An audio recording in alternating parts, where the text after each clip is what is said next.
Hello, good evening. Welcome to Over and Over and Over Again. The new season starts here. A new season. It's a slightly different Arsenal side as well, which we'll come on to very, very shortly. But this is going to be the first game of the season. It's Brentford versus Arsenal. This is the live watch-along.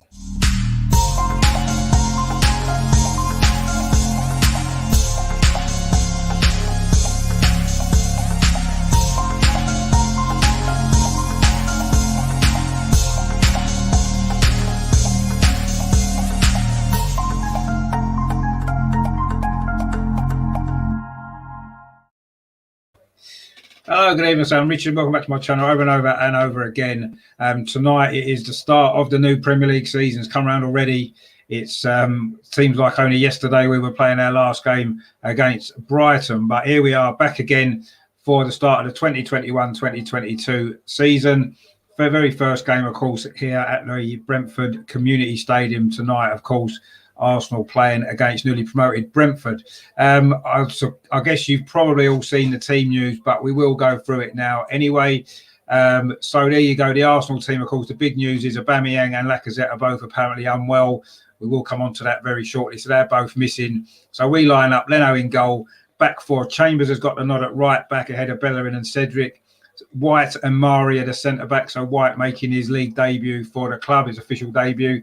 Tierney, of course, at left-back. The two midfield pivots are Xhaka and Lokonga Sambi. Great to see him making his debut as well. So that's a second debutant in the team tonight. Then the front four, you've got Smith Rowe is number 10. Pepe's on the right. Martinelli is on the left. And it's young Balogun also making his league debut as well in as the centre forward. So it's quite a young Arsenal side, a very young Arsenal side. A little bit of inexperience in there as well. But it's a fresh season, a fresh start maybe. On the bench then we've got goalkeeper Hine, who's got the nod over Renarsson and Okonkwo. Then we've got Bellerin, Tavares, Cedric are the sort of defensive backup with Holding. And in midfield, we've got El Neni, Maitland-Niles, and then the forward substitutes are Saka and Nelson. So that's how we line up. For Brentford, they're playing their usual 3-5-2 system. So they've got Raya in goal, of course, at one time. He was mentioned as being a possible goalkeeper for us, wasn't he? Their back four is Aya, Janssen and Pinnock. That's their back three, sorry. In midfield, they've got Canos and one wing. They've got Henry on the other wing. They've got Janlet, Norgard and Onyeka in midfield. And then up front, it's Mbeumo and Tony, of course, their top scorer last season, looking to make an impact in the Premier League. Of course, this season, he's finally got an opportunity. He didn't get many games, did he, when he was at Newcastle in the Premier League? I think he played twice, but only maybe 20 minutes in total over the two games. So this is a big season for him, isn't it? Ivan Toney, of course, someone that was kind of linked with us, wasn't he, a while ago? But we look desperately in need of reinforcements in the squad, don't we? We've got a lot of injuries at the moment. Obviously, in defence, Gabriel's out. So Mari's playing. Of course, in midfield, Thomas Partey's out as well, which gives Lokonga, of course, an opportunity for his debut, which is going to be good. Looking forward to seeing how he adapts to the Premier League as well. Obviously, Ben White's played in the Premier League before, of course, as we know, for Brighton last season. Looking forward to seeing how he gets on as well tonight. Mari's been a little bit shaky in pre-season, hasn't he, if we're honest? So looking forward to maybe getting a better performance out of him tonight. But, of course, the big news is the two forwards, isn't it? Aubameyang and Lacazette. Both conveniently maybe have both become ill just ahead of the first game of the season. So I'm a little bit unsure about what's gone on there. You've got to bear in mind that they were both pictured in training videos from yesterday, and then we were told Aubameyang had missed the last 2 days training. Well, clearly he didn't, because he was training yesterday, because he was on the video that the club released. All a bit strange. Are they left out because they may be on their way out of the club? If they are, this could be really big news, because the money that we could get in for those two could give us the opportunity to reinforce the squad in a much more positive way. Obviously, Tammy Abraham has been mentioned. Is he coming in? I know he said he wants to move to Arsenal. That could be an attacking change that we make. We still need at least one midfield, maybe two as well. We need a backup number 10. It looks like Ødegaard there. If we're going to spend this money, maybe we do need to offload those two, or certainly one of them. Lacazette's probably the most likely because of the contract that Aubameyang's on. But it is quite interesting that they're both out of the squad tonight, isn't it? It's really interesting that. So, yeah, we'll have to see how that kind of develops actually over the next kind of couple of days or so. if you're new to the channel and you do kind of like what I've been doing, check out some of the other videos that I've done. I've got some great stuff on the channel. Please subscribe. You can see the button in the corner at the bottom. It is free of charge. It does help the channel to reach a larger audience. If you're enjoying, if you do enjoy this show, please give it a like as well, because again, that all helps the channel to grow. And if you've got any comments at all, I'll be happy to hear from you in the comments box as well. I'll get them on the screen and we can have a little chat about that as well. We've got someone already. It's Shane, of course, a fantastic supporter of the channel. Great to see you back in the chat again, Shane. He said, "Hi, Rich. Come on, you Gooners. Far more excited since the team ran us." It is an exciting looking team because it's so young, isn't it? That's the thing, I think. And I think none of us were expecting this team maybe a few days ago. So it's come as quite a surprise. It's good to see Martinelli playing. Obviously, he didn't really need a break, did he? Coming straight from the Olympics where he was training and playing anyway. I think Saka being on the bench, a little bit disappointed, but I guess he's not really totally 100% fit yet, just having come back from holiday about a week or so ago. So it's an exciting team lineup, isn't it? Very young, as we've said. So we've got obviously Ben White making his debut, Lokonga making his debut, and of course Balogun making his Premier League debut as well. Really interested and excited to see how he gets on tonight. They've got a three at the back system, Brentford. I think he'll get the ball. I think he'll get space. And obviously Martinelli and Pepe either side are going to offer a threat. So it's an exciting looking team, isn't it? My concern is still the backup that we've got is not good enough, isn't it? And, if we are going to maybe sell one or two players in the next week or two, then, we do need to reinforce the squad. But the first, well, not the first 11, but the 11 that we're playing tonight is certainly exciting, isn't it? It's an exciting team. And let's hope that we can put in an exciting performance, because it's been lacking, hasn't it, over the last couple of years, really exciting football. I'm guessing we're going to try and play a possession game and hopefully utilise the pace that we've got up front on the counter-attack. Of course, away from home last season, we actually played quite well, didn't we? I thought we had a few decent performances away from home. We had some good wins as well, places like Leicester, some traditionally difficult grounds. Man United, of course, as well. We won away, didn't we, for the first time in a long while. So away from home, it maybe suits us. The onus is going to be on Brentford, isn't it? Their first game in the Premier League ever, their first game in the top flight for 74 years. So it's a big night for them, isn't it? I'm sure they're going to throw everything at us. They're going to give it a really good go. So we're going to have to be on our game if we're going to get a good result tonight and start the season in a positive way. I mean, it'd be good, wouldn't it, to get a win with so many players that we've got missing, so many sort of experienced players, really. And I say it's quite a young, inexperienced team. But that might actually lead to it being a good performance and a good result maybe for us. Let's hope so. And maybe it will give Mikel Arteta something to think about, won't it, if these young players really do step up and produce the type of performances that we are expecting from them, really. We've got a lot of high hopes for these young guys, haven't we? And some of them, like Smith Rowe and Saka and Pepe, have maybe already started to show that kind of good form. And Saka as well, who's, of course, on the bench tonight. So let's hope that Martinelli can get his form back. He didn't have a great season last year, did he, with injuries? And then when he played, I didn't think he was 100% on his game. He did score a couple of goals in the end, didn't he? And he played okay, but big opportunity for him. And of course, Balogun, new contract that he's been given this season.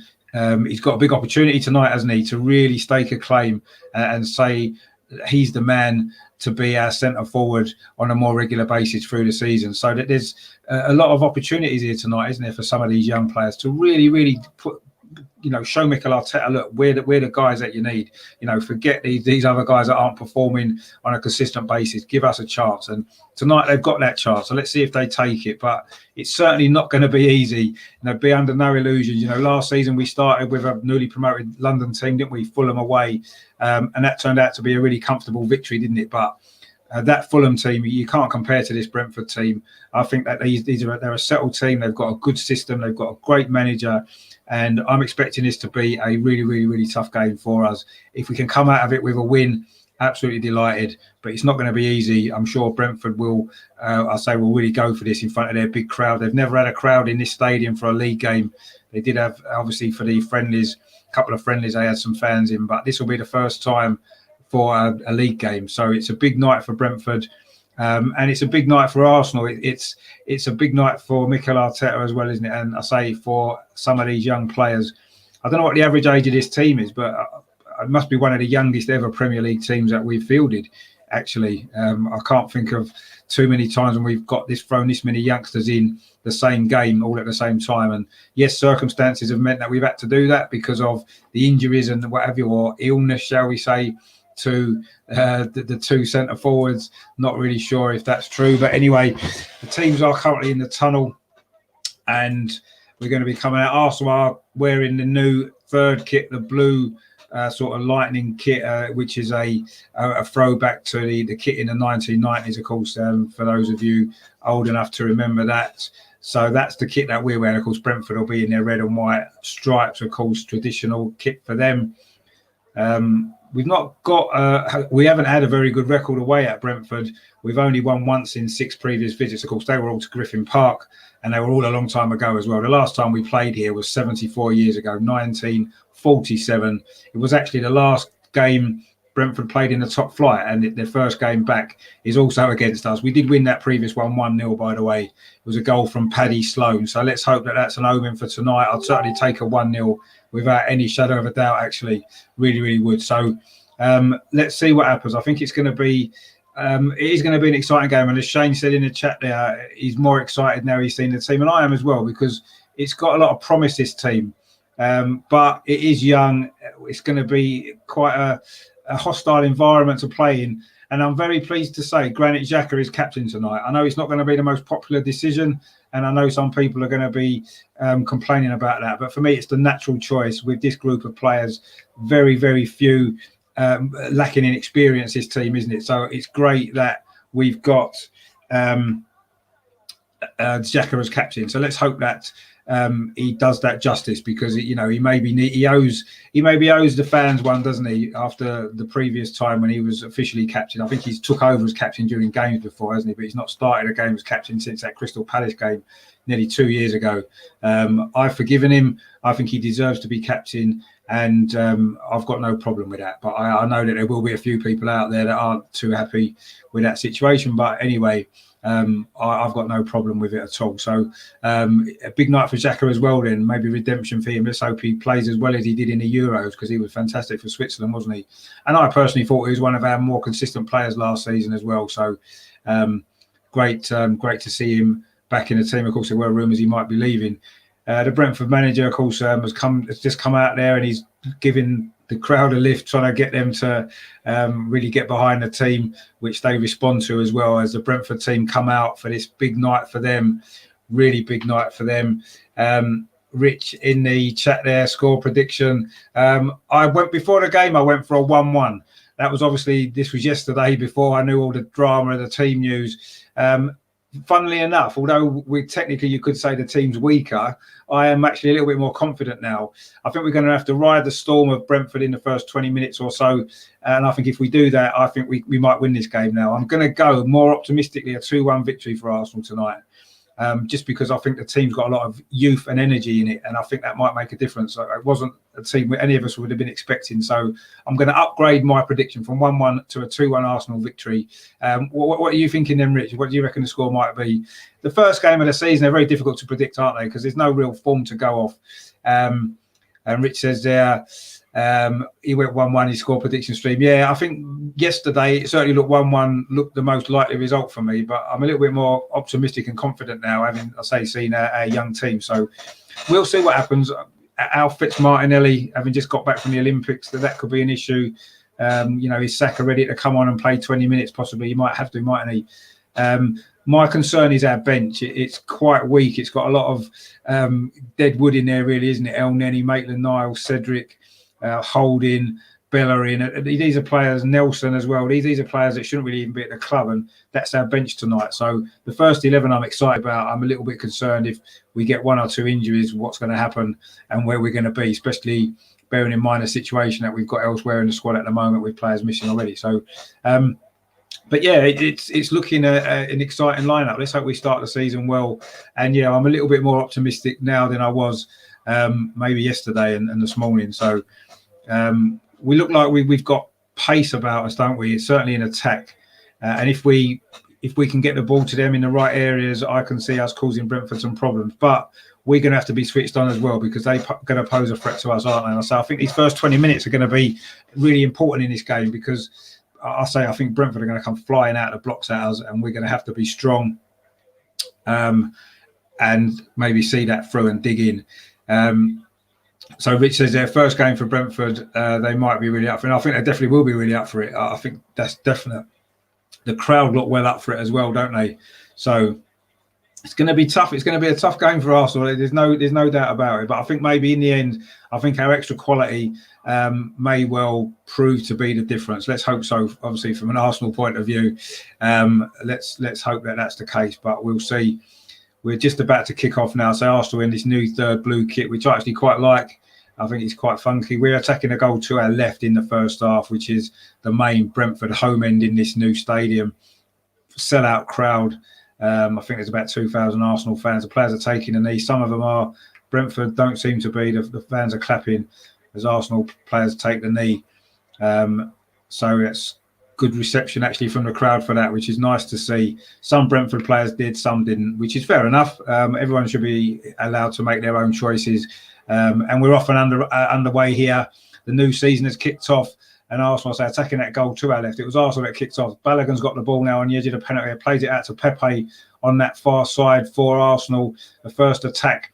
Ball comes into Lokonga. That's a great cross. Oh, couldn't quite get ahead on it there. Was that... I think that was Kieran Tierney. No, Kieran Tierney's on the ball now. I think it was Smith Rowe. No, Martinelli, sorry. Martinelli has just won a corner for Arsenal.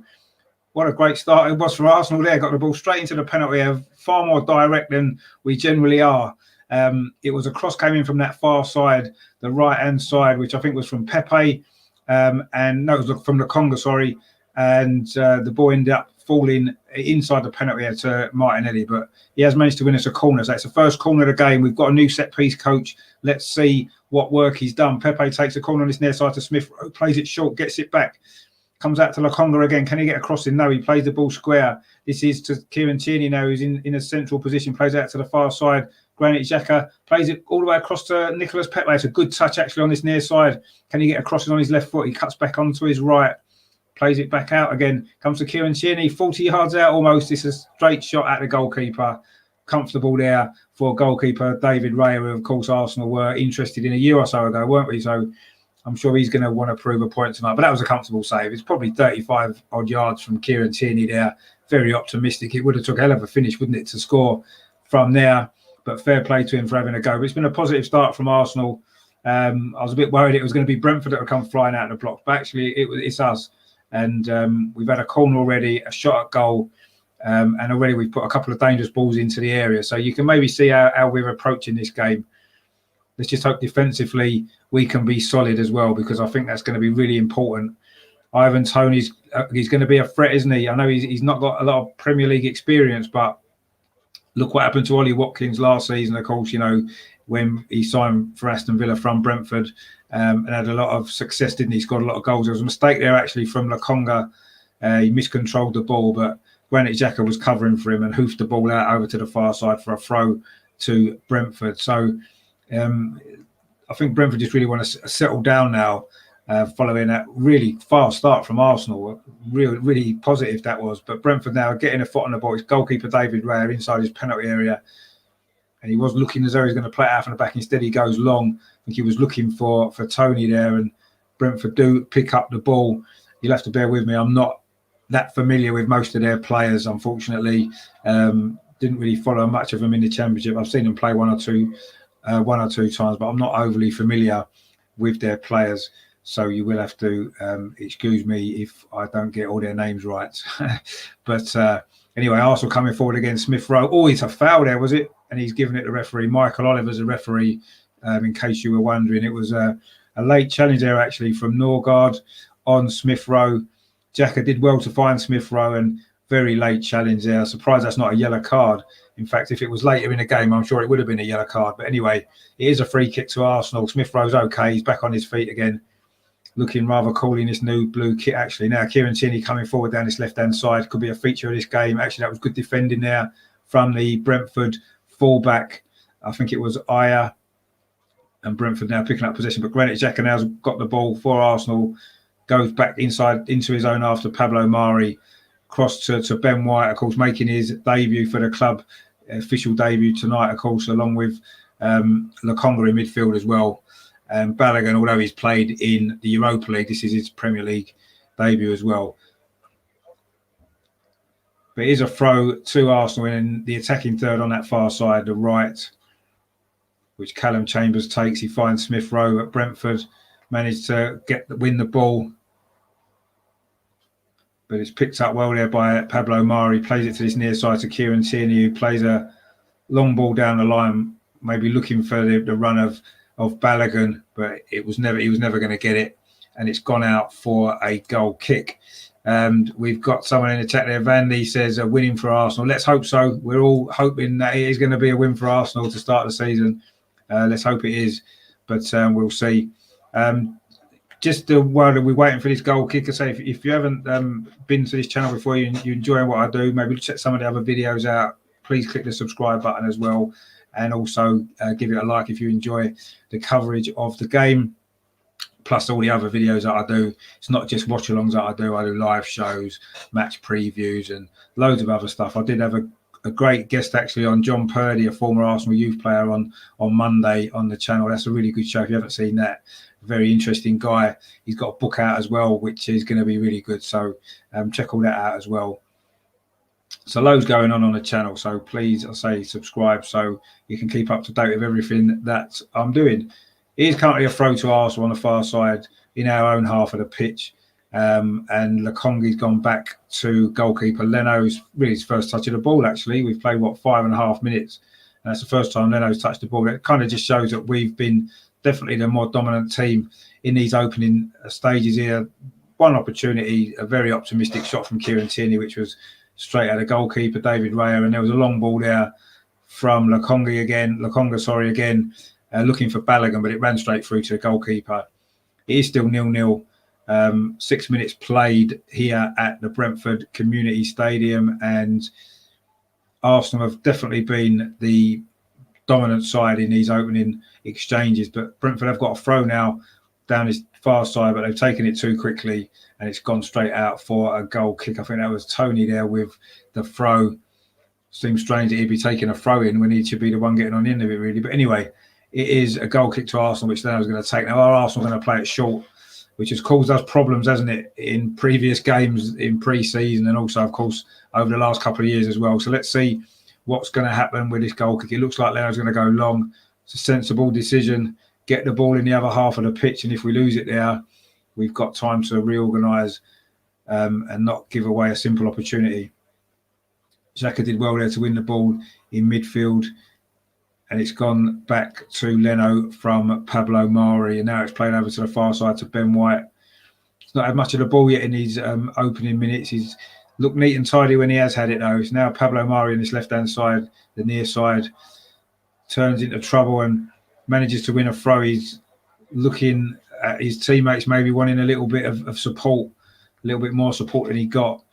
He almost turned into trouble there, Mari, but he did manage to get the ball cleared off the Brentford player for a throw to Arsenal on this near side, which Kieran Tierney is going to take. He goes long up the line, but it's a Brentford head that wins the ball. But again, Xhaka wins it back in midfield and wins a throw to Arsenal. Been a good start this from Arsenal, actually. We're looking okay. So apart from that one shot that we had very early on from Kieran Tierney, we haven't really looked like we're scoring, but we've certainly settled into this game pretty well, actually. I was a little bit concerned at the opening stages, but Brentford haven't really posed a threat at all at this stage. The back pass there to Leno, who tidies up well, finds Pablo Mari. Slightly loose touch there, but he got away with it. And Sambi Lokonga helps him out and goes back to Leno again. And Arsenal pick the ball up now. Smith Rowe just coming up to halfway over on the far side, plays it infield to Granit Xhaka. That's a good ball to Nicolas Pepe, just inside the penalty area, cuts inside onto his right foot, finds Smith Rowe, gets it back. Pepe's wide, chips it in towards the 6-yard box. The goalkeeper comes, David Raya, claims it well. He was looking for Balogun there, that cross, the head of Balogun, but goalkeeper Raya came out decisively, grabbed the ball, and now he's going to go long and kick it up the field. But that was another good bit of attacking play there from Arsenal. Pepe over on that far side and Smith Rowe combined well. Pepe's cross, so it was looking for Balogun, but It was just slightly too near to the goalkeeper. But Arsenal again have picked up the ball. Brentford tried to play it out from the back, but it was Pablo Mari won it. And Arsenal now in possession again. It's now Ben White. Plays it forward to Granit Xhaka just on halfway. Goes back to Lokonga. And now it is back again with Ben White and back to Leno. Joe's in the chat. How you doing, Joe? Thanks for watching, mate. I hope you're okay. What are you making of the team lineup? It's pretty exciting, isn't it, with these young players in the team? And we've certainly started with a lot of energy. Let's hope that we carry that on. My only slight concern is we've maybe the last two friendlies we've kind of started quite well and faded out the game. So anyway, what we need to do is get a goal while we're on top, really, don't we? But we haven't really created a lot of chances yet. Just that one effort from Kieran Tierney. We're coming up to 10 minutes played in this first half. Lokonga now looks like he's the deeper of the two midfielders, actually. Good ball there towards Kieran Tierney, but it was just headed back there to the goalkeeper. Good defending. It just looked as though it was going to get away from the defender, and then Kieran Tierney would have been in, but the goalkeeper, he did manage to head it back to the goalkeeper. Joe says, I think Uber and Laka might be a blessing. Yeah, I do, actually. It's not like either of them have really posed much of a goal threat, have they, in pre-season? And obviously, Aubameyang had a terrible season last year as well. So it's a big opportunity for Balogun, though, isn't it? And he needs to take it. I think he needs to, if he can't score, he certainly needs to have a big impact on the game and show that he's a proper centre forward. And let's hope that he does. You know, Brentford now coming forward down the far side. This is their first real threatening move to the byline, cross into the box, not really cleared by Arsenal. A header comes in, it's looping over, it's gone onto the roof of the net. That was the first opportunity there for Brentford, their first attack down the right-hand side, down their left-hand side, our right. Ball played to the byline. It was a good pullback, actually. Got a deflection. The header came in from Mbemba, I think it was, and it was Onyeka, their new signing. Got the header in, but it looped over Leno, but also onto the roof of the net. And we've got a comment there from Hotcakes in the chat. Says lovely movement from Balogun and Martinelli. Yeah, so far we're looking lively, aren't we, up front? But now Brentford are coming forward. Actually, this is going to be an opportunity for Brentford. A shot into the near post. It's hit the post. That was Mbemba there with a shot. Hit the post, outside of the post. Mari won the initial header, but it was a ball into the gap behind Mari. He was caught out there. It was a first-time shot from the winger. It beat Leno, I think it did. Oh, actually, did Leno get a touch to that, or was it the post? We'll have to see if that was a corner or not. But that was, and that it wasn't a corner. But that was a threatening moment there from Brentford. The first it's their first shot at goal, isn't it? And it was a good shot as well. Just hit the outside of the post and went wide. Mari slightly caught out there by the movement there of Mbemba. Really good attack that from Brentford. The game's quite open at this moment in time. It's a bit end to end. Brentford have won the ball back again. They've certainly settled down now. It was a lively start from Arsenal, but we've won the ball back there, have we, with Martinelli? No, the referee's given a free kick inside the centre circle to Brentford. I'll say they have settled down now into this game. And I say they just had their first shot at goal, which was a good effort as well. I mean, the crowd will go mad, won't they, if Brentford can take the lead in this game. Be a big moment for them, but so they've certainly looked threatening. Dean Smith's in the crowd as well, of course. He was manager here, wasn't he, a little while back, maybe started the wheel in motion for this team to get promoted into the Premier League. So I think he probably needs a little bit of credit as well, of course. The current Aston Villa manager did a good job here at Brentford. And he's in the crowd tonight watching this game. It is still 0-0, 13 minutes played. Arsenal in possession at the moment with Ben White on the far side. Plays it up to halfway to Callum Chambers and then gets it back. Ben White's looked pretty neat and tidy on the ball so far. Not really had an opportunity to really bring the ball forward yet. But this is good play from Arsenal down the far side. Chambers plays it into space for Smith Rowe. This could be an opportunity for Arsenal into Balogun. Plays it back into the box and it was cleared away there by a Brentford defender for a corner to Arsenal. That was a good move again. Smith Rowe heavily involved. Got the ball in the middle of the pitch. ran at the Brentford defence, slipped it into Balogun, who tried to play it back to him. Little flick, but the Brentford defender was there to clear it away. It is a corner to Arsenal over on the far side. Our second corner of this first half, which Pepe is going to take. He's going to string it in with his left foot from that far side, the right-hand side. Let's see what the delivery is like.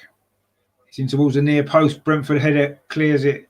Smith Rowe's going to pick this ball up midway inside the Brentford half and plays it back into the centre circle to Kieran Tierney, who plays it out to Granit Xhaka on this near side. Slightly heavy touch, but he plays it up the line to Martinelli, I think that was. It comes back to Granit Xhaka. Goes back to Pablo Mari inside Arsenal's half. But now Kieran Tierney down this near side. Again, he's falls backwards, but Arsenal keeping possession well, being patient here. The Conga plays it out to the far side. That's a good ball to Smith Rowe. He likes being out over there, doesn't he? And coming inside, which he tries to do there, but he falls back a little bit. Pepe now inside to Lokonga. He's looked pretty neat and tidy as well on the ball, hasn't he, so far, Lokonga, as he did in pre-season. Xhaka now plays it to Kieran Tierney on his near side. Tierney does well. Good feet there. Cuts back inside. Finds Lokonga. Is he thinking about a shot? I think he maybe was. Instead, he turns back, finds Granit Xhaka and Kieran Tierney. This is nice possession, this from Arsenal. Can we get an end product from it, though? This has been our problem. We do this quite a lot. We keep the ball well in certain undangerous areas of the pitch, and then we don't have an end product. Can we get an end product now with this piece of play? Kieran Tierney again cuts inside from this left, does well, goes back to Granit Xhaka, gives it back to Tierney, and again Brentford are forcing us back. We're now, it's almost on halfway with Pablo Mari, and we go back into our own half with Ben White over on the far side, but we are keeping possession, looking to maybe pull Brentford open. Pepe now has a little run down this far side, plays the ball back inside to Smith Rowe. He finds Xhaka about 20 yards out, plays it out to the left to Kieran Tierney. It's a good cross into the box, but nobody's there. But it comes to the far side to Chambers, and his cross shot there is headed out by Brentford. But again, we get a cross into the box, and there's nobody attacking the ball. It went all the way over to the far side to Callum Chambers, and his shot was headed away by Jensen. I think it was the Brentford captain. But it was good possession by Arsenal. But again, the final ball is not quite there, is it? Joe in the chat there says, I think we definitely need to sign a striker and goalkeeper for sure. Can't rely on youngsters. I don't think Uber, Laka not firing. Well, yeah, we'll see what happens with them two. Maybe one of them might be leaving, you know. I wouldn't be surprised. Anyway, Martinelli now on his near side. Plays the ball inside to Granit Xhaka. That's a good ball to Kieran Tierney. Can he get another cross in? He does. Oh, it goes all the way across the goal to Balogun. Was it handball? Comes to the far side to Chambers, and he blasts it miles over the bar. And it's going to be a goal kick, I think. It looked like it may have been a handball actually in there, maybe from Balogun, from that cross from Tierney. But it did fall to Chambers again on the far side, and he lashed this one high over the crossbar. Another dangerous ball. In fact, I think it was Pepe that possibly handballed it. But anyway, it didn't matter in the end because Chambers' shot was high and wide, and it'll be a goal kick to Brentford anyway. But I don't think it would have stood had he scored, because it did look like a handball from Pepe. Accidental, but it did bounce up and hit his arm. So I would have been amazed if they'd given the goal had it gone in. But Arsenal pretty much have dominated these opening 17 and a half minutes, actually. Really strong start. And we've kept Brentford at arm's length. They've really only had that one attack, or one shot. There may be two attacks just before with a header that looped onto the roof of the net, which wasn't really ever looking like it was going to threaten goal. So we've pretty much been on top, but again, we haven't really created a clear opportunity. Give credit to Brentford's defending, because they're defending well as a team, making it difficult for us. But again, we've had a lot of possession without really creating an awful lot of opportunities, and Brentford at the moment will probably feel, although we've had 70% possession, it said, they probably feel fairly comfortable in this game so far. But I say I've been encouraged by our start. At least, you know, we are we're playing with a lot of energy, and we are taking the game to Brentford. And let's hope this will continue and we can get a goal, because it's important, isn't it, when you're on top in games, particularly away from home, to quieten down the crowd. Raya then goes long with that kick, but it's a good header actually from Pablo Mari this time, and Again, it's Brentford picking the ball up in midfield. I mean, I know they've got a similar kit, but they kind of are reminding me a little bit of Sheffield United when they first came up. The way that they set up as well with a three at the back. Anyway, they've got a throw on this near side. It could be a dangerous moment for us. Just coming up, just 19 minutes played. Actually, this is good play from Brentford down this near side. He's going to get across into the box. It's a low ball into the box, into the penalty area. He laid it off. Maybe should have shot. Again, it's an opportunity for Brentford inside the penalty area. A pull back there, but it's Lokonga in the way. And he hoofs the ball clear over halfway. But when Brentford have attacked, which hasn't been very often, they have looked pretty dangerous, haven't they? We've got Bargav in the chat as well. How are you doing? Thanks again for tuning in. He says, in attack, the spacing still feels off. I feel like our centre mids don't make enough runs inside. No, they don't. It's just the way we're set up with the system, isn't it? I think as much as anything else. We've got two very defensive-minded midfield players in Lokonga and Xhaka, and then Smith Rowe tends to be drifting out wide quite a lot, doesn't he? Yeah, it is still an issue, but the issue for me is the system that we play. And I don't think it really matters too much what the players are. We're not set up, are we, for a midfielder to make a third man run into the box like maybe Joe Willock's has been doing for Newcastle, getting goals. Anyway, Brentford have just won their first corner over on the far side. It was good work there actually, and Chambers was put under pressure, and he's conceded the corner. It's the first corner for Brentford in the Premier League, so it's a big moment. 20 and a half minutes played. Now, so we have got this new set-piece coach this season that's come from Manchester City. Let's see, we did have a few problems defending set-pieces last season, didn't we? So let's hope that the new guy has had an impact and we will see us defend a little bit better. But it is a corner. It's going to be taken by the number 7, Canos. So he's a dangerous player, actually, for Brentford, playing a wing-back. He's going to curl this in from the far side. It's an in-swinger into the 6-yard box. A good header away. I think that was by Pablo Mari again. He's won a couple of good headers, actually. So he looks a bit shaky in pre-season, but he's been fairly decent so far in the first half of this first half. A long ball there from David Raya. It's a header again, and Brentford have got him behind briefly. Ball into the box. A header came in, and that was a chance there for Brentford. They were shouting for a penalty. I don't think it was. It was just a poor header, but they've still got the ball in the box. A shot comes in, and Brentford have scored. The stadium erupts. It is Canos, who I just said was a dangerous player for them. He's just scored.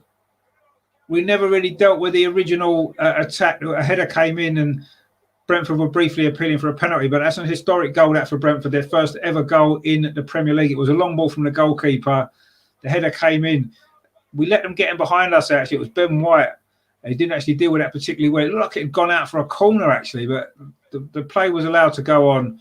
Canos cutting from that far side and Leno beating at his near post. Wasn't great goalkeeping there. Wasn't a great clearance from Ben White or Chambers.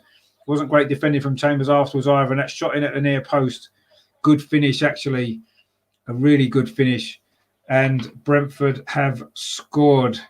And that wasn't what we needed and probably not what we deserve either, if we're totally honest, with the way that we've played in this first 22 minutes. But that's football, and that seems to be sums up how it's been for Arsenal in pre-season. We play well, dominate possession, and then we concede a bad goal. Thomas there in the chat says, nice ground, noisy fans, and you don't look too bad. Good luck for the season. No, thank you very much. Thanks for tuning into the channel. I hope you're enjoying the coverage. And unfortunately, just as you wrote that comment, we conceded that goal, didn't we? But we certainly don't deserve to be losing this game. But I say that's been a theme, a common theme, unfortunately, for us, not only in this pre-season, but also last season as well. This is where we're going to see what these youngsters are about now, aren't we? Going 1-0 down. It's important now that we keep our heads, don't do anything stupid, and certainly don't concede another goal. But Ben White didn't cover himself in a lot of glory there, I have to say. It wasn't totally his fault, but the forward got in behind him initially, and then he didn't particularly deal with it very well when the ball came back in again.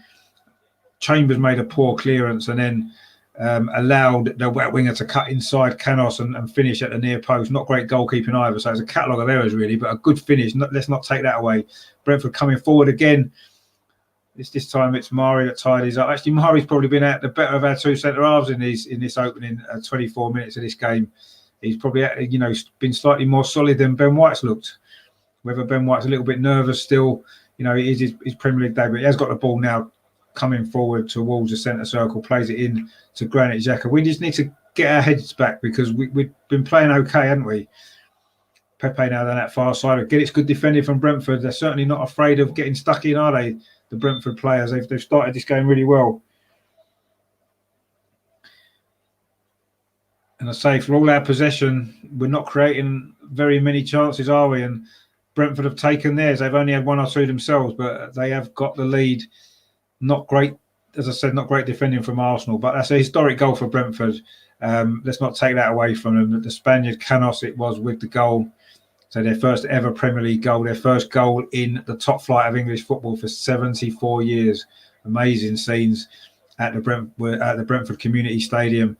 But it's not good news for Arsenal, of course, especially with the next two games that we've got in the league as well against Chelsea and Manchester City. So we desperately need to get something from this game, don't we? But despite a bright start, we find ourselves 1-0 down, a familiar tale.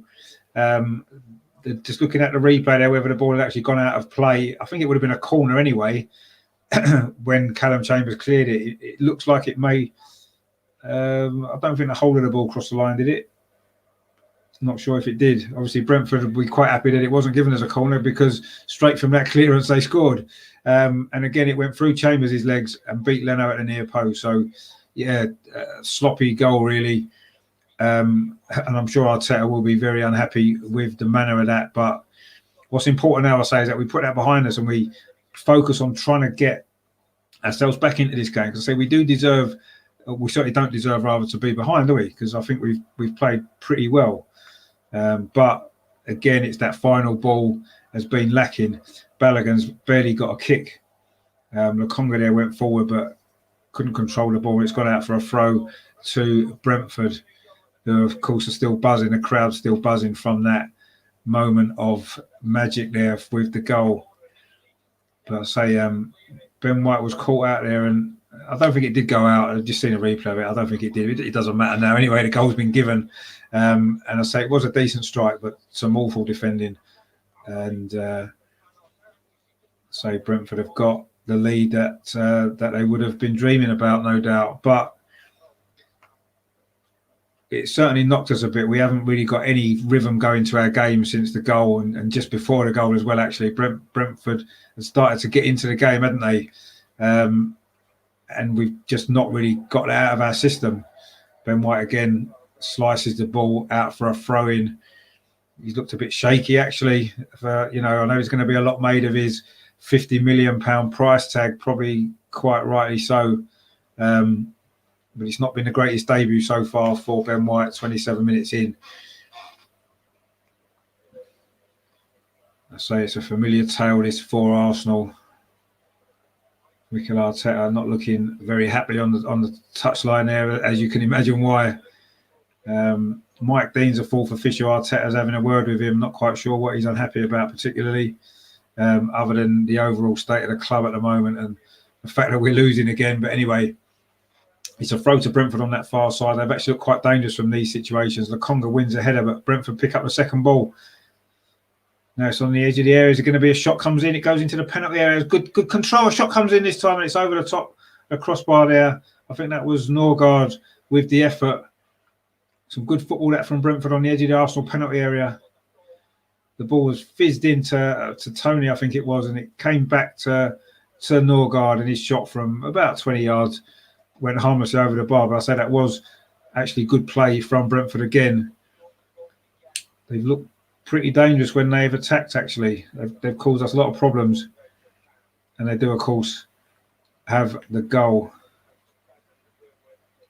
And there's a minute's applause at the moment for one of the former Brentford players, I think it is, who's sadly passed away. And the crowd are rising and clapping.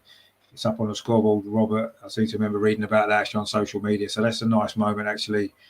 The manager of Brentford's joining in with the applause as well. I don't know if was it a former player or maybe a member of their staff. But anyway, that's still going on now. and Arsenal have got a free kick in the middle of the pitch. It's emotional scenes at the moment for Brentford in more ways than one, isn't it? With this applause for that guy, and also the fact that they are currently leading, as you can see, 1-0. Anyway, let's hope that Arsenal can turn this around. So we haven't really got going since that goal. We've been very disjointed. Leno's now got the ball just outside the penalty area. I think he's looking to go long. Doesn't really have a lot of other options. He plays it long, but it's too long. Goes all the way through to the Brentford goalkeeper, Raya. And that attack didn't last very long at all. It looks like that minute's applause is now finished. Really well received that was. It was a good moment, actually, on what so far has been a very good night for the Bees. And they are quite rightly buzzing at this moment. But let's hope that goes out. And there's some space here down this near side for Brentford now. Coming forward, looking for a second goal inside the penalty area. Or he maybe miscontrols the ball, but gets away. It's a good turn. Oh, he pulls the shot wide. That would have been a great goal. That was Mbembo then who had that shot. He did really well, actually. It looked like initially he'd almost tackled himself. He broke into the penalty area, but then he got between White and Mari far too easily again, but dragged his shot wide at a far post. That was some terrible defending again, actually. Ben White didn't cover himself in glory then, and better finish, and that's 2-0. Luckily, he dragged it wide at a far post, but really good feet inside the penalty area. He's had a few rave reviews, hasn't he, Mbembo? And you can see why there. That was good play. But anyway, Arsenal now coming forward themselves. This is our first real attack since we conceded. Xhaka finds Tierney into the penalty area. It's a good turn there from Balogun, but shots deflected away. I think it's going to be a corner. Almost got a shot at goal there, young Balogun. Again, it was Tierney down the left-hand side. Xhaka put him in. First time cross into the penalty area. Nice turn, actually. And in the end, the ball came off of the defender, came back off Balogun, and it's going to actually be a goal kick in the end. Couldn't quite get the shot away. Unfortunate there, but at least he's getting himself into a good position there for the first time in this game. Bargo as well there says Pepe again is going missing. Indeed he is. I don't remember him touching the ball too much in his opening half an hour. Need players making runs and taking on players. We just need someone to stamp their authority on the game, don't we? And Bargo again says Mbembo is going to be very upset with that chance. He will, yeah. Poor finish, actually. He did really well initially, didn't he? And yeah, he should have done better. I know Brentford coming forward again, this time down the far side. They're pulling us apart all over the place at the moment. This is maybe where we do lack a few leaders in the team, don't we? This is where we need to get together and dig in, and we don't seem to be doing that at all. They're just ripping us apart at will at times now. Very worrying at the moment. This is, I think, if Brentford get a second goal, we'll be in big trouble. And as Bargav said there, I'm sure Mbembo will definitely regret that miss, because it was a great chance and wasn't a very good finish at all. But they're still in possession on the edge of Arsenal's penalty area, Brentford. They've really settled down there. They look a good team, to be fair. They do look a good side. And probably they maybe just deserve their lead, actually, I would say. After a bright start from Arsenal, we've really gone into ourselves, and we're now looking a lot more like a team that's finished 8th the last 2 seasons, whereas at the beginning we actually looked like a new, fresh team. But that didn't last very long, did it? And we're now back to looking like the mid-table side that we probably are going to be again, unless there's a few more changes in this transfer window. But anyway, Raya there goes long for Brentford. Again, it was a good header from Mari, actually. As I say, he's probably been the pick of our defenders. Now, we're making an attack here with Martinelli. That's a good ball out to the far side to Pepe. Now, can Pepe deliver onto his left foot? But I don't know if it was a shot or a cross, but it's gone harmlessly wide at a far post. But at least it was a bit more positive from Pepe. Got the ball out on the far side, cut in onto his left foot as he likes to do. And I think he tried to whip it into the far post, but it was off target there, harmlessly wide. But it was a little bit more positive from Pepe. And he's got that capability, hasn't he? He has been quiet in the game. I agree with Bargav there. And but he only needs 1 minute, doesn't he? He can do 1 second just to show his little bit of quality and get a goal. And we know he's got that in his locker. So let's hope he can do that That was good play again from Brentford. That was Tony that time, tried to play the ball down the far side. There was nobody there actually on the end of it, but that was a nice play again from Brentford. They're quite a technical team, aren't they? They've got some really good technical players. And they've obviously got a system that works really well for them. And we have really struggled actually. And, after the first 10 or 15 minutes where we were on top, we've really struggled to get to grips with this. Anyway, Smith Rowe now inside the centre circle, plays it to Pepe again on the far side. Can he produce something this time? Bit of magic from Pepe. A few step overs there, gets into the penalty, but again, there's two defenders around him.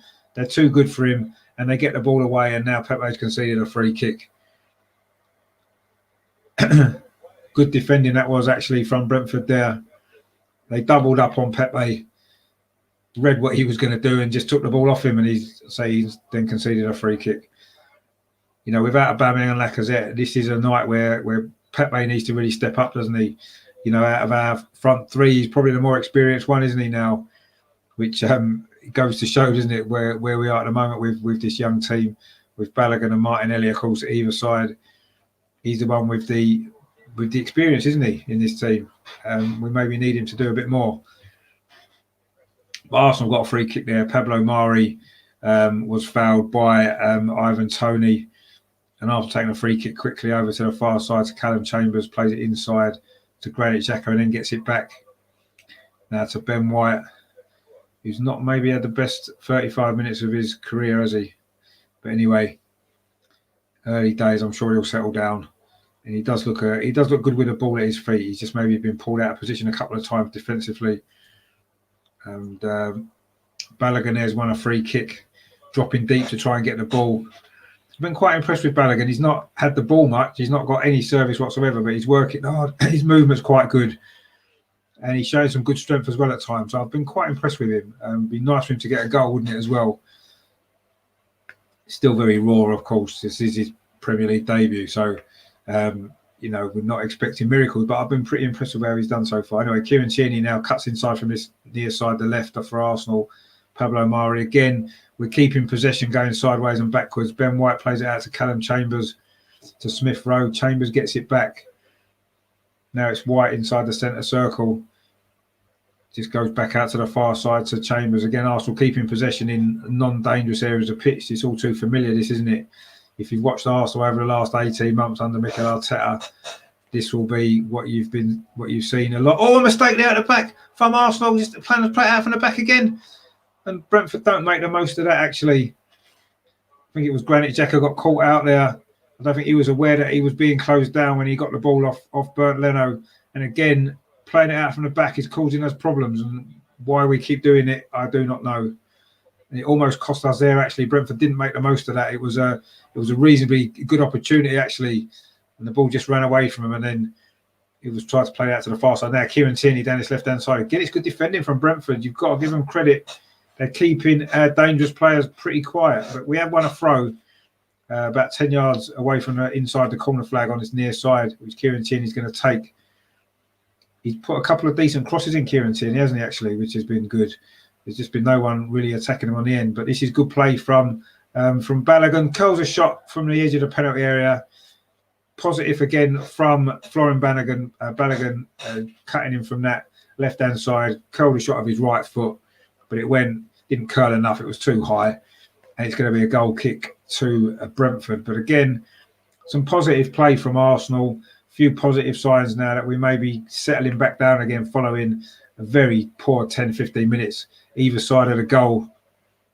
And we have had one or two brighter moments. But we're still, apart from that very, very early shot from Kieran Tierney, I don't think their goalkeeper, Ray, has had to make a save, has he, yet? So that kind of sums up where we are and where we've been for a while now.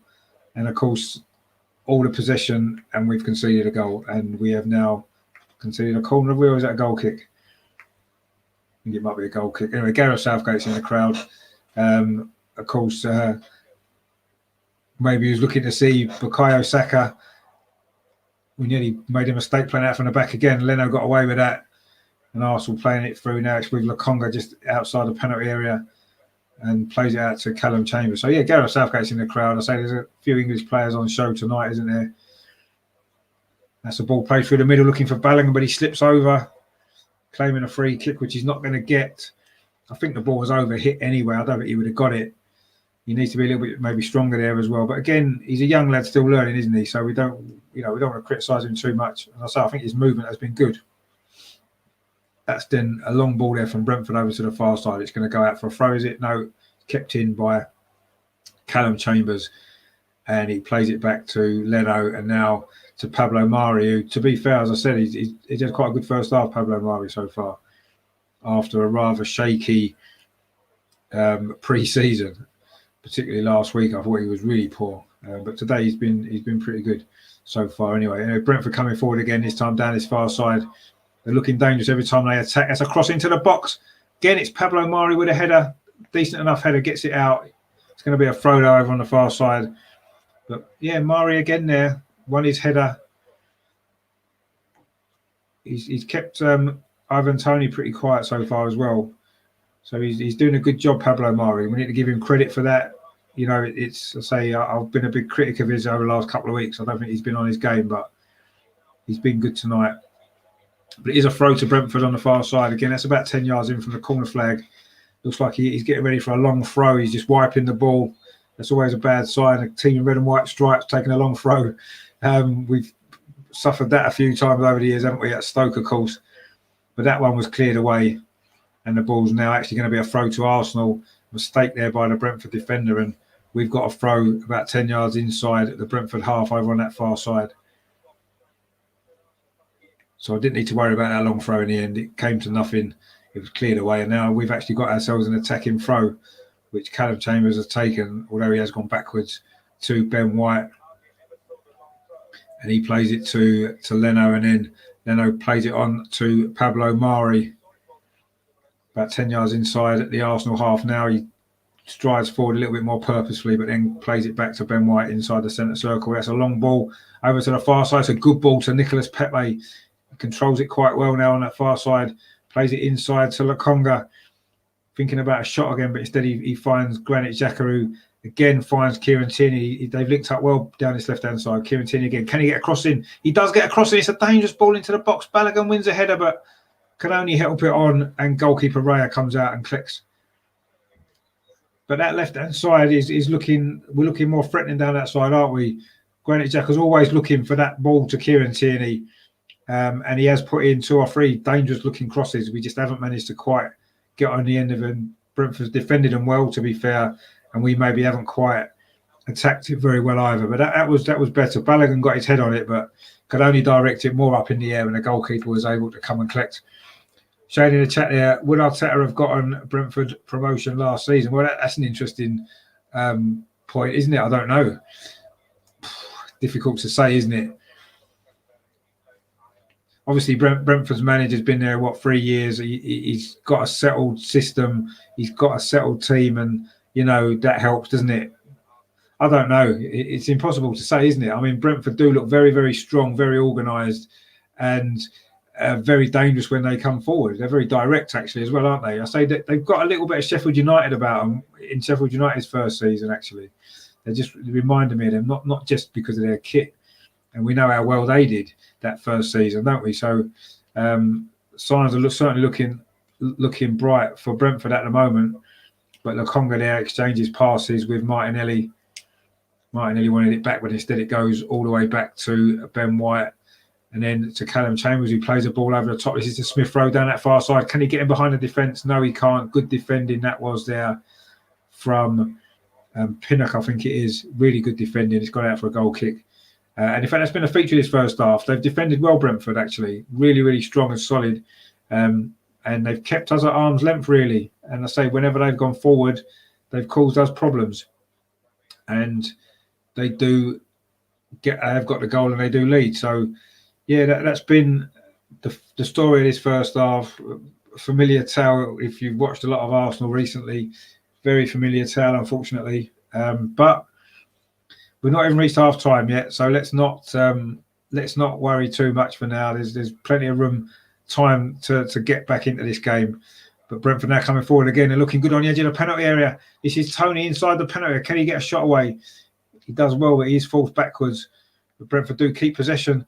They are looking a threat again. Again, it's to Tony in the penalty. It's a decent ball into the box. Just evades the Brentford forward there. That was a great ball into the box, actually. Really good play again from Brentford. Nice little exchanges on the edge of the penalty. They've done it a few times. That was a dangerous ball. Just evaded the outstretched leg there of the Brentford forward, or it would have been 2-0. Any touch on that would have probably been a goal. Joe says there, it's been awful. Again, at times it's been awful, I agree. Other times we've played reasonably well, but it's the same old story, isn't it? We can pass the ball around in non-dangerous areas all day, but there's no end product with it. You know, and when we do get a cross into the box, which is usually from Kieran Tierney, there's no one attacking it. And it's just the same old story, isn't it? You know, different personnel, but the same end result so far. But it isn't half time yet. You know, I say let's hope that the second half can bring a little bit more urgency from us. You know, I'm a bit worried about who's on the bench. It's only really Saka that you look at and think that can come on and make a difference. And we don't know how fit he is, do we? Having not been back from holiday very long after his fantastic Euro tournament. So he's the only one you look at on the bench that gives you any hope that he might be able to do something different. But anyway, Arsenal coming forward now, but the ball runs away from Martinelli. Was that Martinelli? It was, yeah. Kieran Tierney is now come inside to get the ball. He's not had much joy out of that sort of fallback, has he? He's got a couple of crosses in, but overall, he's been defended well against, actually. Now Smith Rowe, can he produce some magic? Pepe, he's got Chambers outside him, goes back to Smith Rowe, dinks the ball into the penalty area towards Martinelli, does well to hold it up, comes back to Pepe, his shot's blocked. Good defending again from Brentford, really good defending again from Brentford. But that was a bit better from Arsenal, some good movement around the penalty area. Smith Rowe played the ball back to Pepe, and his shot was well blocked, actually, by, I say, the Brentford defence, who they've done that pretty well in this first half. Got bodies in the way, defended well.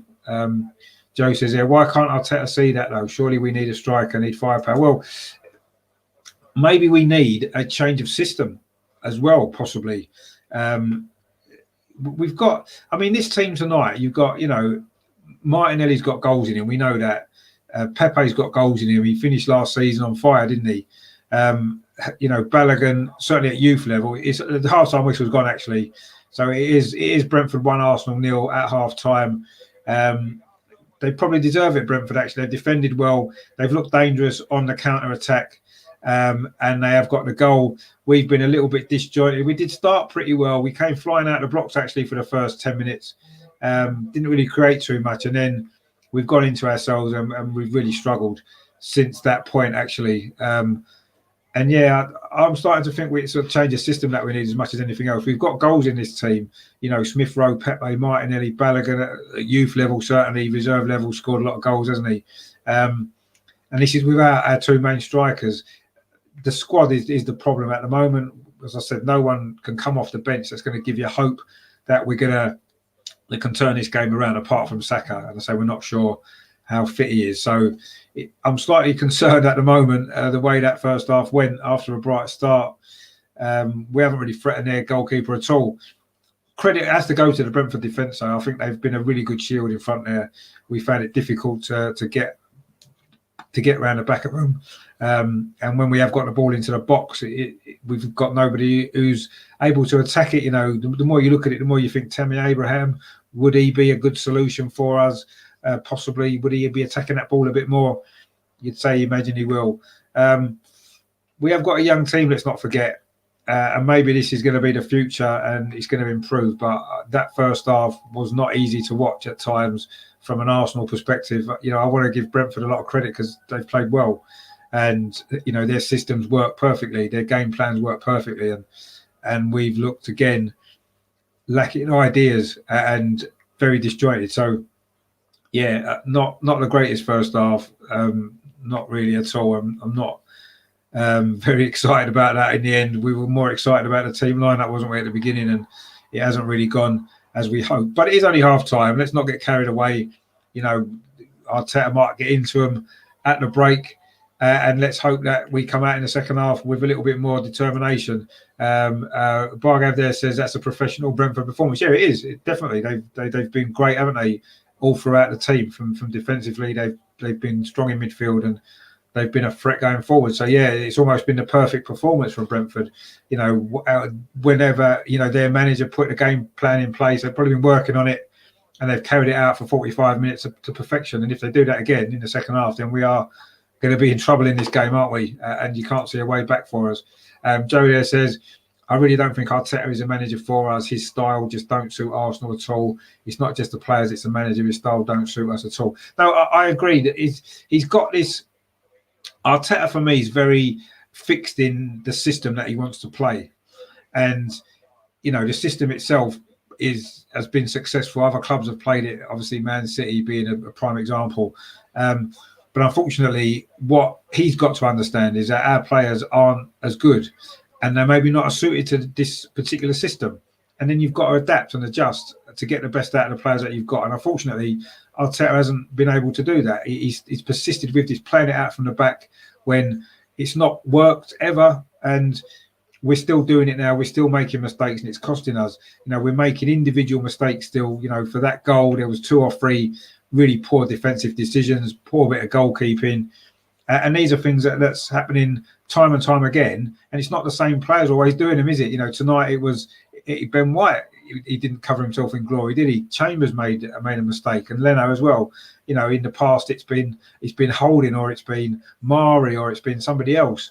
And it's the same sort of mistakes that are going on constantly with different players, and that has to come back to the manager, doesn't it? Now, it's the first game of the season. We played 45 minutes, so let's not get carried away. Let's not say Arteta should be sacked or anything like that, because this isn't anywhere near the right time for that. But we need to be questioning these things that's going on.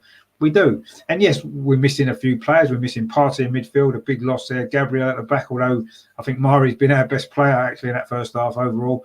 And obviously our 2 main goal scorers, our 2 main strikers. So we have to take that into account as well. But it doesn't matter who the players are. This sort of performance has been a regular occurrence, hasn't it, in this team for a long time now. And that's, me, is the bigger problem than necessarily the players that we've got missing and the players that's come in. It is a system issue, I think. It's a style of play that isn't working. If it isn't working, you've got to change it. And I know the channel's called over and over and over again, but Arteta can't keep making the same mistakes over and over and over again, or he's not going to be around much longer, is he? And maybe my channel might outlast him, which would be a shame. But anyway, things need to change. We know that.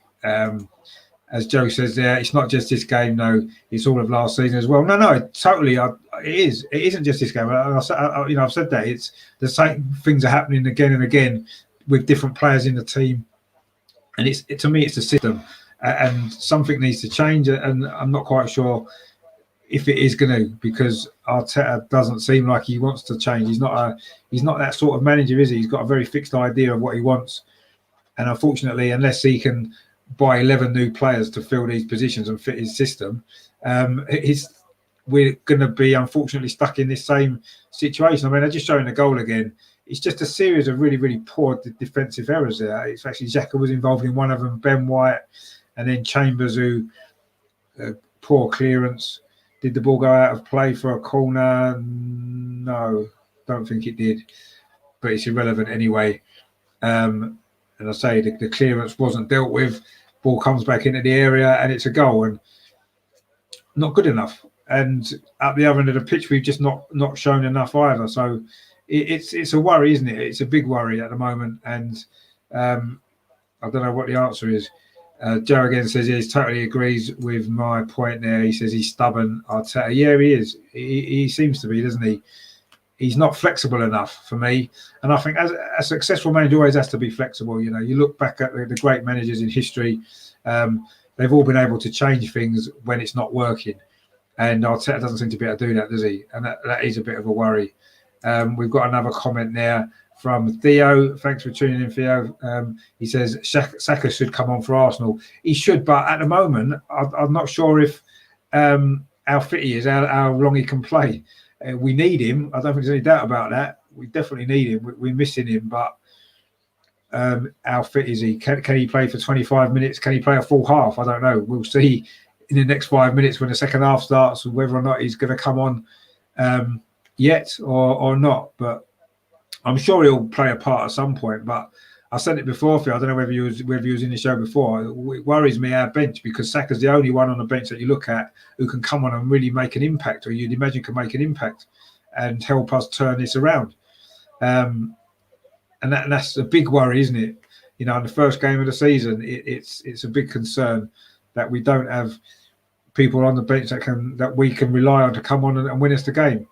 And we've got a few that, if we were winning, you can bring them on, and you think, yeah, okay, fair enough. But we've got to get into that position to be winning first, and I don't know where that's coming from. But anyway, let's see what the second half brings. We'll be coming up very soon with the second half of this game. Just have a quick look on social media. I don't even want to look on Twitter because it's going to be absolutely shit.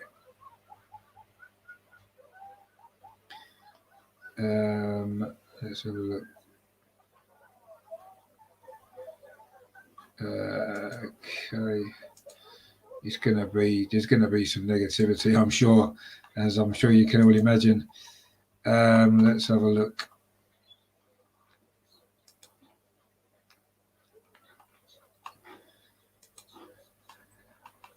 See what's happening on Twitter.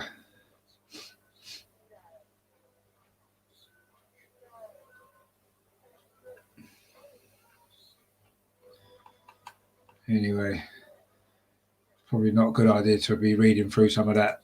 Not really helpful at this moment in time, but there's going to be, obviously, if we do end up losing this game, there is going to be a massive meltdown, isn't there, on Twitter, as there tends to be anyway. I want to try to be philosophical about all this, because it is the first game, and we have got a few players missing, and it was always going to be tough. Brentford's first ever game in the Premier League and in their new stadium and stuff. So everything's conspired against us before we even started. So this is the time now. I think some of these players need to step up and show what they're about. You know, this is where you've got to dig in and really work and, you know, show how much it means to play for Arsenal. You know, you don't have to be the best player in the world. I'm not worried about that. But if you're out there on the pitch, you're representing the badge. I expect you to put in a performance and try your best and give everything. And I'm not seeing that. I haven't seen that in that first half, you know. And yeah, there's a lot of problems, isn't there? But let's hope that we can turn this around in the second half, because this could be, unfortunately, a theme for the season that we may have to get used to, which isn't very appealing, is it? We're not sitting there looking forward to the rest of the season now, if this is anything to go by. But anyway, there are still 2 weeks today of the transfer window left. Let's hope that in that time, everybody involved in the transfers at the club can see what we need and are prepared to go out and get it. I think it's obvious that we need reinforcements, if nothing else now. Let's hope that happens in the next couple of weeks. But it's going to be a struggle until then, isn't it? Looking at this group of players, this squad, and yeah, it's just not working. It's just not working, is it? You know, we've got some promising young players, which is great to see, but at this moment in time, I think some of them aren't quite ready for the battle, and it is a battle at this moment in time for Arsenal. It's not, you know, it's all very well. Maybe young players can come into a good team and look good. When it's maybe not a great team and you've got to lift the team yourself, it's a lot more difficult, isn't it? And I think that's a problem that we've got now. But let's hope that we can turn this game around at least anyway. Theo again in chat there, Brentford's players' confidence is going to be sky high. Always going to be a tough game for Arsenal. Yeah, it was. No, I mean, I've been saying all week, I think this was probably the most difficult game we could have had actually for an opening game, especially as they moved it to the Friday night, which even made it even more difficult for us. And yeah, it was always going to be tough. It's even tougher now with the players that we've got out, and of course with the score as well now, isn't it? But anyway, let's hope that the second half's a bit better. Joe there says, why have we waited this long to sign people? I get because of the Euros, but we have known for ages we need a backup goalkeeper, a striker, number 10. Could have had all this for the first game. No, I agree. We certainly could have got a lot more done before the first game. I do think that's the nature of the transfer window, though, being still open into the season. Maybe if the transfer window shut before the season started, everybody would have to do their business before the first game. Maybe that's a better way to do it in the future, because it does mean it's a very disjointed start to the season, isn't it? Because you can guarantee the next 2 weeks there'll be quite a lot of movement in the window, not just with us, hopefully with us, but with other clubs as well. And the team would already have played 2 or 3 games, and they're going to have a new team almost, some 2 or 3 new players in. So I'd like to see the transfer window or shut rather before the first game. It should have shut maybe last night or early this week. But everyone then would have been forced to get the deals done early, wouldn't they? And we wouldn't now be in this position. Shane says, just looking at a replay there, Balogun should have had a penalty. Yeah, there seemed to be contact, didn't there? I'm not really sure if it was enough for a penalty. I don't know. But yeah, it could have been. It could have been. Theo then says, thoughts on Lukaku and Grealish transfer? Well, it's, obviously Man City buying Grealish £100 million is ridiculous in this current climate, isn't it? I don't know what's happened to financial fair play and all that kind of stuff. I know they've relaxed it because of the COVID thing. Obviously, Chelsea and Man City have improved massively, haven't they? Chelsea were a goal scorer away from being a side of challenge for the title. They've now got that in Lukaku. I know he didn't do much at Chelsea before, but you look at what's happened since. His goal scoring record is unbelievable, isn't it? So he's going to improve them, give them what they need in terms of goals, and that's going to make them a real title threat. And of course, Man City, aren't they? Grealish is going to obviously improve them. And I think if they get Harry Kane as well, then I think that's the title over.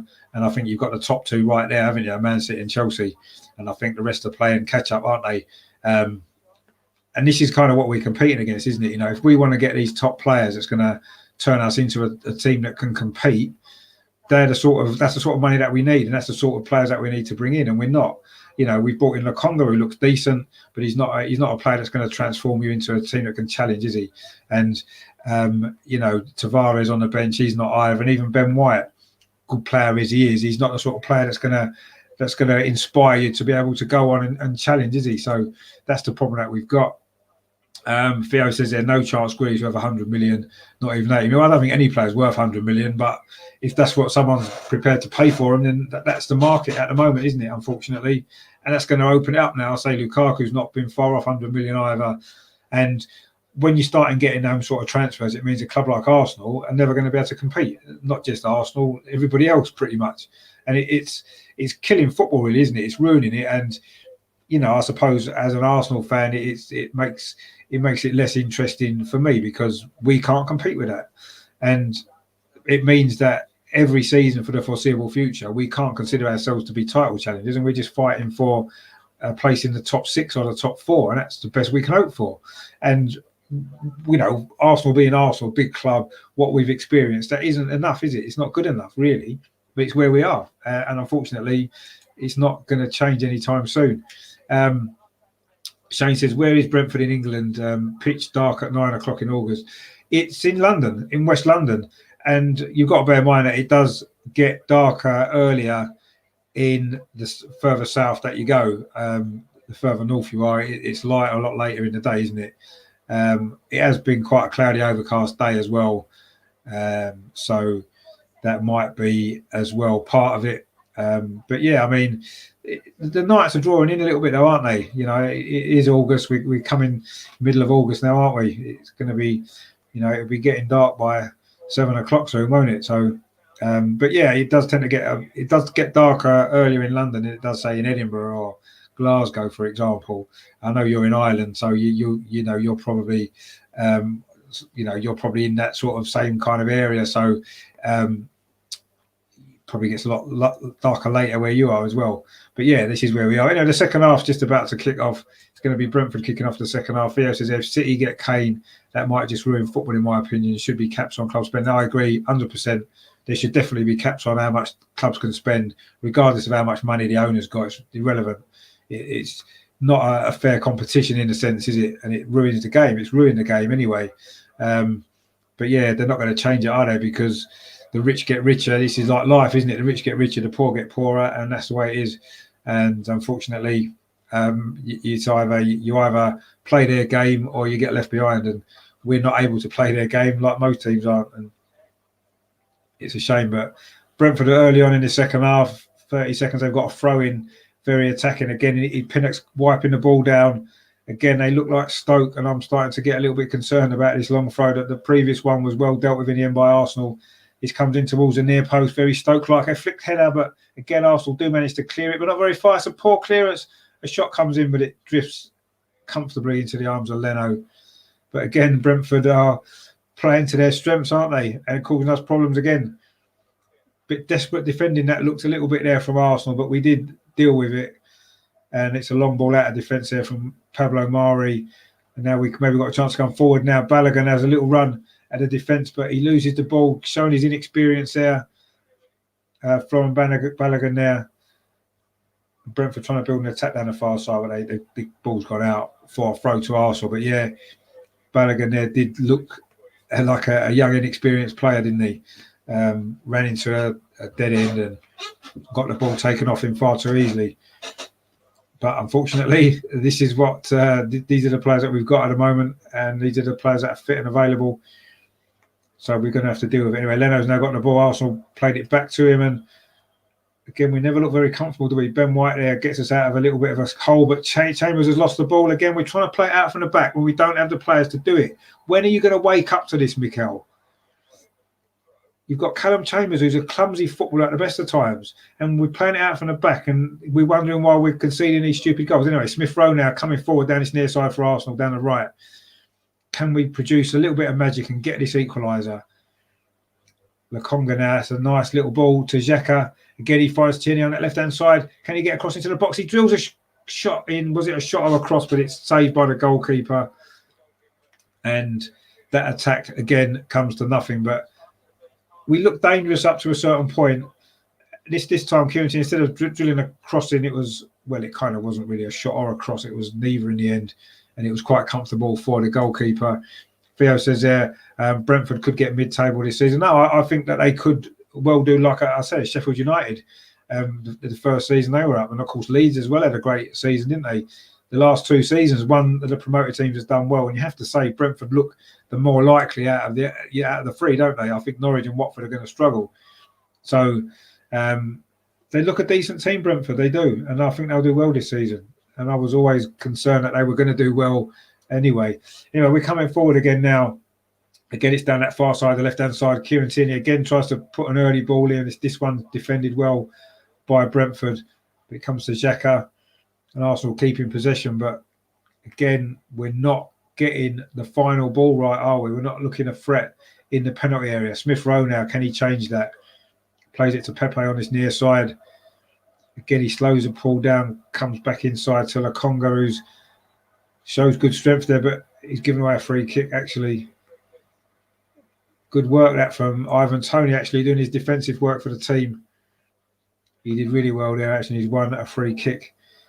His distinctive hairstyle as well for Ivan Toney, who I think in an attacking sense, we've kept him fairly quiet, but he has worked hard. Shane there says Balogun off, Martinelli up front and Saka on. Yeah, I wouldn't be surprised if that was the change that was made, because certainly something needs to change, doesn't it? I mean, Balogun hasn't really been influential in this game. I think his movement's been quite good, but with the ball, he's not been that great, has he, unfortunately. And the Brentford defence have dealt with him a little bit too easily as the game's gone on. But anyway, let's hope he can maybe get a goal before he goes off and give us something to cheer about, because it's not been the greatest 50 minutes of football. Lokonga now coming forward for us. That's a good ball into Pepe. Tried to play it out to the near side to Smith Rowe, but Smith Rowe hadn't really made that run. But Brentford don't really clear the ball very well. It comes back to Nicolas Pepe. I quite like Arsenal with these red socks with a blue kit, actually. I don't know if that's normal or we've had to wear them because of Brentford socks that are black. But anyway, it's enough tutorial stuff to worry about. Pepe there plays the ball back into the centre circle to Pablo Mari. Now Lokonga driving forward from midfield. Again, he didn't get the ball right, and it's just rolled straight through to David Raya. He did quite well initially there, Lokonga, but when it came to the final ball, it was overhit, and it went straight through to the goalkeeper. And again, that kind of sums up our night, really, doesn't it? Unfortunately, Brentford showing how to play it out from the back, maybe one or two little short passes and then a longer ball. They've done that quite effectively. That's a good turn from Smith Rowe in the centre of the pitch. Is he going to go all the way and have a shot? He goes a shot. That's a good save from the goalkeeper, Raya. Really good save there. Positive play from Smith Rowe. Lovely turn initially. He was about 40 yards out. Great turn. He just burst forward with the ball, got to the edge of the penalty area, opened up for him a little bit. And it was a good shot and a decent save, actually. But that's the nearest that we've come to a goal tonight. A lovely turn there from Smith Rowe. Ran at the Brentford defence. It opened up in front of him. Just as he was closed down, he managed to get a shot away. And it was a good save by the goalkeeper. It was quite close to him. But it was a decent save, a decent effort that from Smith Rowe. And that's finally our best opportunity. 51 minutes played. Theo there says, Arsenal need to sell a couple of players while they can and get some attacking players. Well, yeah. Maybe we're selling the two that are missing tonight, maybe. Maybe that's why they're missing. Who knows? We will no doubt find out very soon. There's only a couple of weeks left of the window, isn't there? But we definitely need something to change, don't we? Because this is all too familiar. Xhaka now comes forward. That's a good ball, actually, to Pepe. Plays it in towards the penalty area. As Martinelli made that run in from the left-hand side, but couldn't quite get to that ball. And it's rolled through to the goalkeeper again. But a little bit more positive signs from Arsenal in his early stages of his second half. A couple of times there we've looked a little bit more dangerous, haven't we? Again, it's just lacked that final ball, although Smith Rowe did have a decent effort just a minute ago. But now it's Brentford coming forward again. This is time that we have to worry because inside the penalty, his good feet. Oh, he's still got the ball, actually. We defended it quite well initially. Dangerous run into the box, but still Brentford have got the ball. So cross into the box this time. It's a good header away. That was from Callum Chambers at the far post. But Brentford have picked up the loose ball.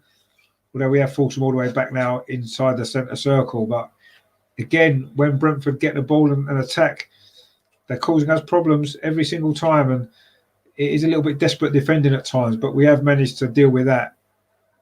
And we have now forced Brentford all the way back to their goalkeeper, David Raya, who's just outside the penalty area. Brentford just knocking the ball around comfortably now. They're looking pretty much in control at this moment in time of this game, knocking it around at the back, showing us how to play it out at the back, actually, without making mistakes. And they've done really well, and now they're coming forward. I think, was that a foul there on Tony? I think it might have been. I'm not sure if it's a throw-in or a free kick, but Tony's still down, holding his knee after that challenge there from Ben White. Looked like a foul, actually. He did kind of maybe go through the back of him a little bit. I'm not sure if he's given a free kick or a throw actually. But anyway, it's definitely a Brentford ball either way. And Tony is still down. And he's just about to receive some treatment, is he? Or is he going to get up without it?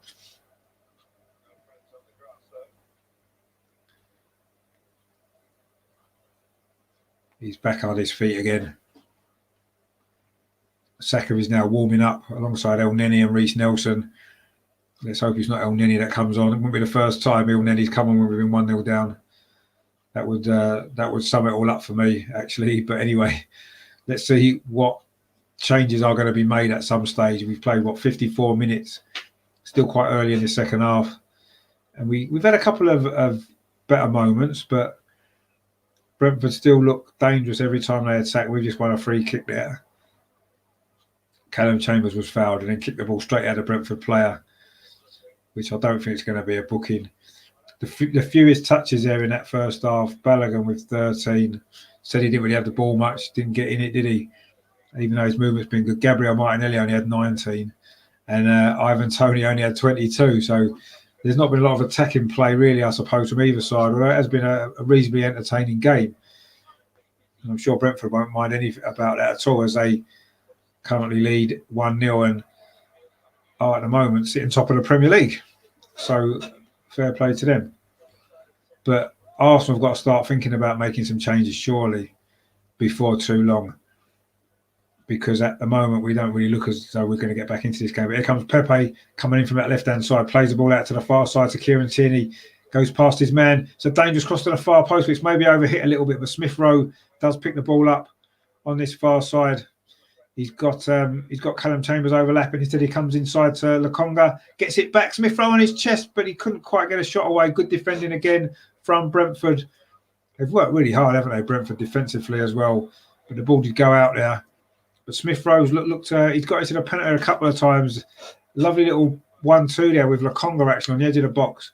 Lokonga gave it back to him. Nice touch on his chest, but he was crowded out by 3 Brentford defenders and he wasn't able to get a shot away.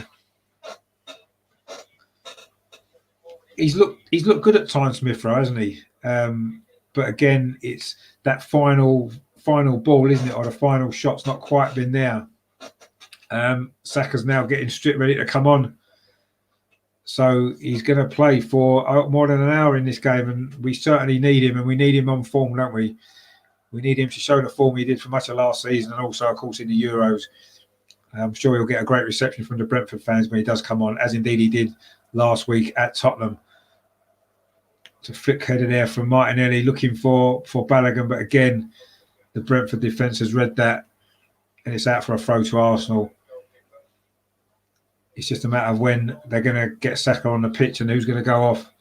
I think it might well be Balogun and Martinelli through the middle, as Shane suggested. That seems to be the most likely change, unless maybe Balogun can get himself a goal. Chambers plays it into Lokonga. Lokonga's looks all right, actually. He's been pretty good overall. Pepe now on this near side. Looking to cut back onto his left foot. Instead, he comes back to Callum Chambers. Plays it inside to Ben White. Again, Arsenal keeping possession but going sideways without really offering any penetration. Now, Kieran Tierney, he's going to be more direct as he comes back to Granit Xhaka. It's a little ball into the box to Balogun. Pepe, on his chest. He tried to feed it to Balogun, but it wasn't a great touch. And again, Brentford have managed to deal with it. But Arsenal still coming forward, this time down the right-hand side. Chambers plays it into Pepe again. He's done well, Pepe, inside the penalty area. Nicolas Pepe, again, he's crowded out by defenders for Brentford. Good defending again from the hosts. And Theo says there, Saka to score a goal and Smith Rowe. Well, Saka's going to come on now, and it is Balogun that's going off. Unsurprisingly, he's not had enough influence on this game. He showed some good movement at times, wasn't really given the ball, and the Brentford fans are on their feet, giving Bukayo Saka the reception that he deserves as he comes onto the pitch. That's really nice to see. Standing ovation for Saka, and the home fans are cheering him onto the pitch. That is really great to see again. Fantastic stuff that is. Let's hope Saka can have an impact on this game. He's gone straight over to the left-hand side, and it is going to be Martinelli through the middle, as Shane predicted. Maybe Shane should be manager. He called that 5 minutes ago. Well done, Shane. Good shout that. Arteta's obviously heard you, and that's what he's done. So this is the stage now for Bukayo Saka, his first appearance, of course, since that Euros final. Let's hope that he's just got his first touch of the ball, actually. He's just got it back again. He's over on that left-hand side. Suddenly Arsenal coming forward again. Martinelli with the ball, but Brentford again clear it away. But not very far. Xhaka plays it back towards Saka, who's done well, Saka. That's a good little ball knocked inside towards Martinelli. But Brentford again have defended it well, and now they're looking to counter-attack. This could be dangerous, but Ben White's there. Plays it back to Leno. Great to see Saka come on. Great to see that reception as well. Fantastic stuff from the Brentford fans. And I'm sure that's going to be a theme throughout the season now, every time Saka plays, and rightly so as well. He had a fantastic tournament, didn't he, in the Euros, and it was great to see. We're all proud of him. And let's hope he can, recapture that form in this game and throughout the season. Pepe now to Lokonga. Maybe he's got a chance to shoot. Is he Lokonga? He does have a shot, but it's straight at Raya, about 25 yards out. He's done well, Samba Lokonga, I keep calling him. Sambi Lokonga is his name. He's looked good, actually. I think he's had the best debut out of the 3 that made their Premier League debut for us today.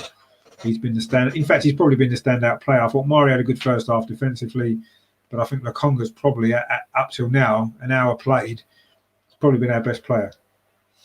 Sheffield United have currently got a player down injured inside the penalty area. I think it's Jensen. No, it isn't Jensen, actually. It's Aya. And they look like they might have to be making a substitution, actually. I don't think he's going to be able to continue. So Brentford are going to be making their first substitution as well. Not quite sure what the problem is for this Brentford player. He's on the floor at the moment, having a chat with the physio. And I'm not sure if he's going to be able to continue or not. It is Ija, yeah. Aya, or however you say his name. He was just in a challenge there with Kieran Tierney. In fact, he came out worse. He followed, as he cleared the ball, he followed through on Kieran Tierney, and he's actually come out of that worse than Kieran Tierney did. But I mean, Kieran Tierney's hard, isn't he? So that's why. But it is going to be a substitution for Brentford now, their first substitution of the evening, as I don't think A is going to be able to continue, unfortunately.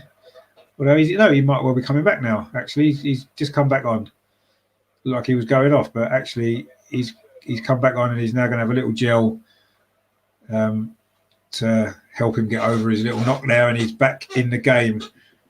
The Brentford defender, Bukayo Saka, there wins the ball back for Arsenal briefly, but he couldn't quite get it under control. And again, he's stopped another Brentford attack. Already he's made an impact, hasn't he, Bukayo Saka? This shows where we are as a club. We've got a 19-year-old. Last season, he lifted us through a terrible period. And already in this game, he's come on for 5 minutes and he's already given us a lift, hasn't he? I mean, he's a great player, but we shouldn't be having to rely on a 19-year-old kid to lift this team. But anyway, Pablo Mari's now gone down. Looked like he had a bit of knock in the face there, but I think he's going to be okay. And there's going to be another hold-up in play. There wasn't much injury time at the end of the first half, just 1 minute, but I think there's going to be a lot more in the second half now. Mari's getting some treatment as well. The trainer's on. I think he took a knock in the face there. I'm sure he'll be okay to continue. If not, I suppose Rob Holt is on the bench, isn't he? To come on and play in that position.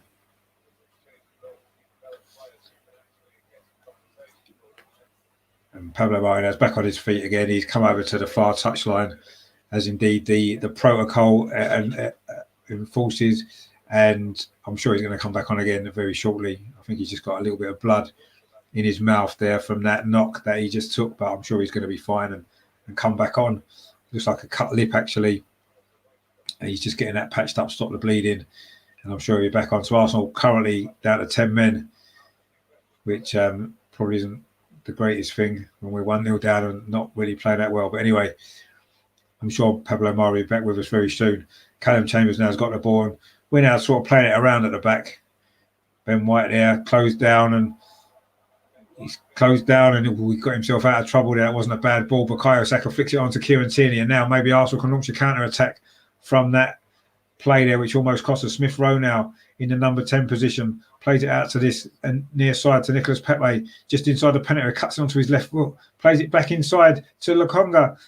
He tries to play it through to Saka. It comes to Kieran Tierney. The shot's deflected wide. It's going to be a corner to Arsenal. Kieran Tierney's looking dangerous as well down that left-hand side tonight. He's had a few good moments. Saka there knocked the ball on to Kieran Tierney's shot. It took a deflection off a Brentford defender, went into the side net and behind for a corner. So our first corner of the second half in front of the away fans. First time we've been attacking the goal where away fans have been behind for a very long time, 18 months since the last away game that we had with fans in. It's a corner into the near post. He flicks on. It's hit the bar, is it? Or was it the post? It hasn't actually gone out. It has now. It's gone out for a throw. I think that was Martinelli there. That was a lovely corner into the near post from Bukayo Saka. Actually, it wasn't. He didn't hit the post at all. It was just flicked on by Martinelli. Martinelli flicked it on and it went all the way across the goal. And it's gone out for a throw. I think he was just trying to flick it on, actually, but nobody was running around the back. A decent corner, though, came in there from Bukayo Saka on that far side.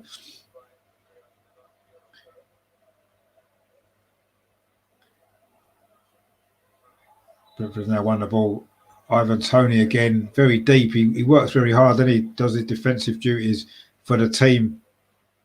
And of course, he's still a goal threat. He hasn't really been tonight, but of course, he is a goal threat, isn't he? He scored 33 goals last season in the Championship. In fact, 31 of them in the Championship was a record for that division ever. So anyway, Brentford now looking to have a counter-attack again, spread the ball out to the far side. This is good play again from Brentford, very direct.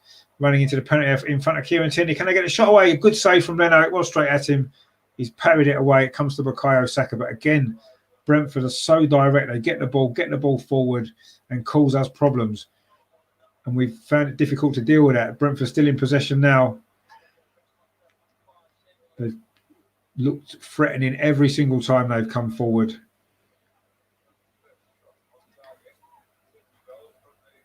We've forced them backwards now, but they are still keeping possession of the ball. Again, it's over on that far side. That was a decent shot, came in there. Now a flick on, and suddenly there's a man over for Brentford. Can they get the second goal? Shot comes in, a good save from Leno that time. At full stretch. Should have been 2-0 maybe for Brentford. They had a man over there. Again, really, really poor defending from Arsenal. All over the place at the minute at the back, Arsenal are.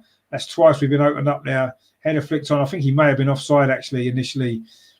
Not sure. I'll have to see that maybe again. But anyway, it doesn't matter because it was a good save from Leno. I think he may have been offside, possibly. But the shot came in there from Mbeumo again. And that was a good save from Leno. But it could have been 2-0. Been interesting to see what would have been given with this new offside rule about if it's level. They're going to give it as onside, aren't they? That was a close one, definitely. In the replay, it's a little close one. But I'd say Leno saved it, so it didn't matter in the end. And we haven't had any controversy.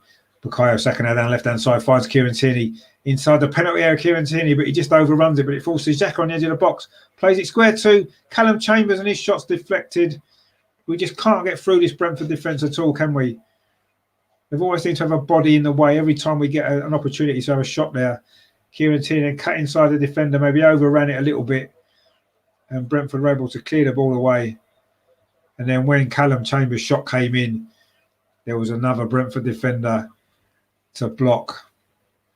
Arsenal now got possession on down that far side again. Bukayo Saka, he's already he's probably touched the ball more already in 10 minutes that he's been on than Balogun did in the previous hour. But anyway, Arsenal now attacking Nicolas Pepe. Back to Callum Chambers now. Smith Rowe on this near side. A good ball into Pepe. Nice control actually. A nice turn again from Pepe. Now what can he do? He tried to go through two defenders, but again, Brentford have defended it well and they've played it well from the back as well. Get the ball forward, but Arsenal win it back with Ben White. Now it's with Chambers on this near side to Smith Rowe. Smith Rowe whips across him, but there's nobody there. It goes right away across the penalty area. And Brentford will again clear it away. Just no one attacking the ball for Arsenal. Brentford now look really comfortable playing it around at the back, actually. Really comfortable. You watch us do it and your heart's in your mouth, but you watch Brentford do it and they actually look in control of the ball the whole time. It just goes to show, doesn't it, that he can work with the right players maybe. Anyway, we're now coming forward. Pablo Mari into Bukayo Saka. Every time we get the ball, we're looking for Saka. Saka plays a nice 1-2 there with Granit Xhaka. Saka into the penalty area. Can he wiggle across? Again, there's two defenders around him. And Brentford again managed to get it clear. Good tackle there in the middle of the pitch there from Granit Xhaka. Won the ball well.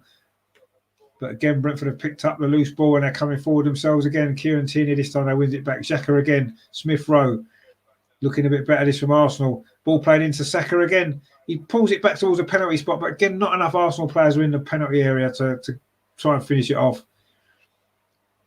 20 minutes left, just over 20 minutes left for Arsenal to try and find this goal.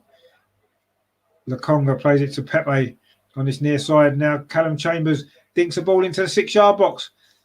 It comes to the far side. It's a goal, is it? No, it's over the bar. It was Xhaka there at the far post. It fell to him on his left foot. Had to hit it first time. And he did. It was just a lofted ball there from Chambers. The Brentford defence couldn't clear it. And, it was a good effort that from Xhaka, actually, just over the top of the crossbar. It's probably our best effort on goal. Unfortunate that was for today's captain, Granit Xhaka. There's going to be a couple more substitutions going on. Shane says there, Ben White, 50 million. Yeah, he's not looked a £50 million player tonight, has he? He's been roughed up a lot by Brentford. And it is the number 20, Ayer, who's going off for Sorensen for Brentford, as we thought he was going to earlier. He hasn't been able to continue. He's limped off. Martinelli's going off for Arsenal and to be replaced by Reece Nelson.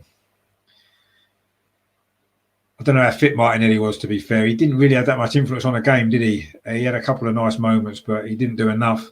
And it's Reece Nelson. A lot of people maybe thought he wasn't going to get many opportunities this season. He may not do. But tonight, with the injuries that we've got, he's going to get 20 minutes in this game to try to help us salvage something from it. But Brentford have picked up possession again down that far side.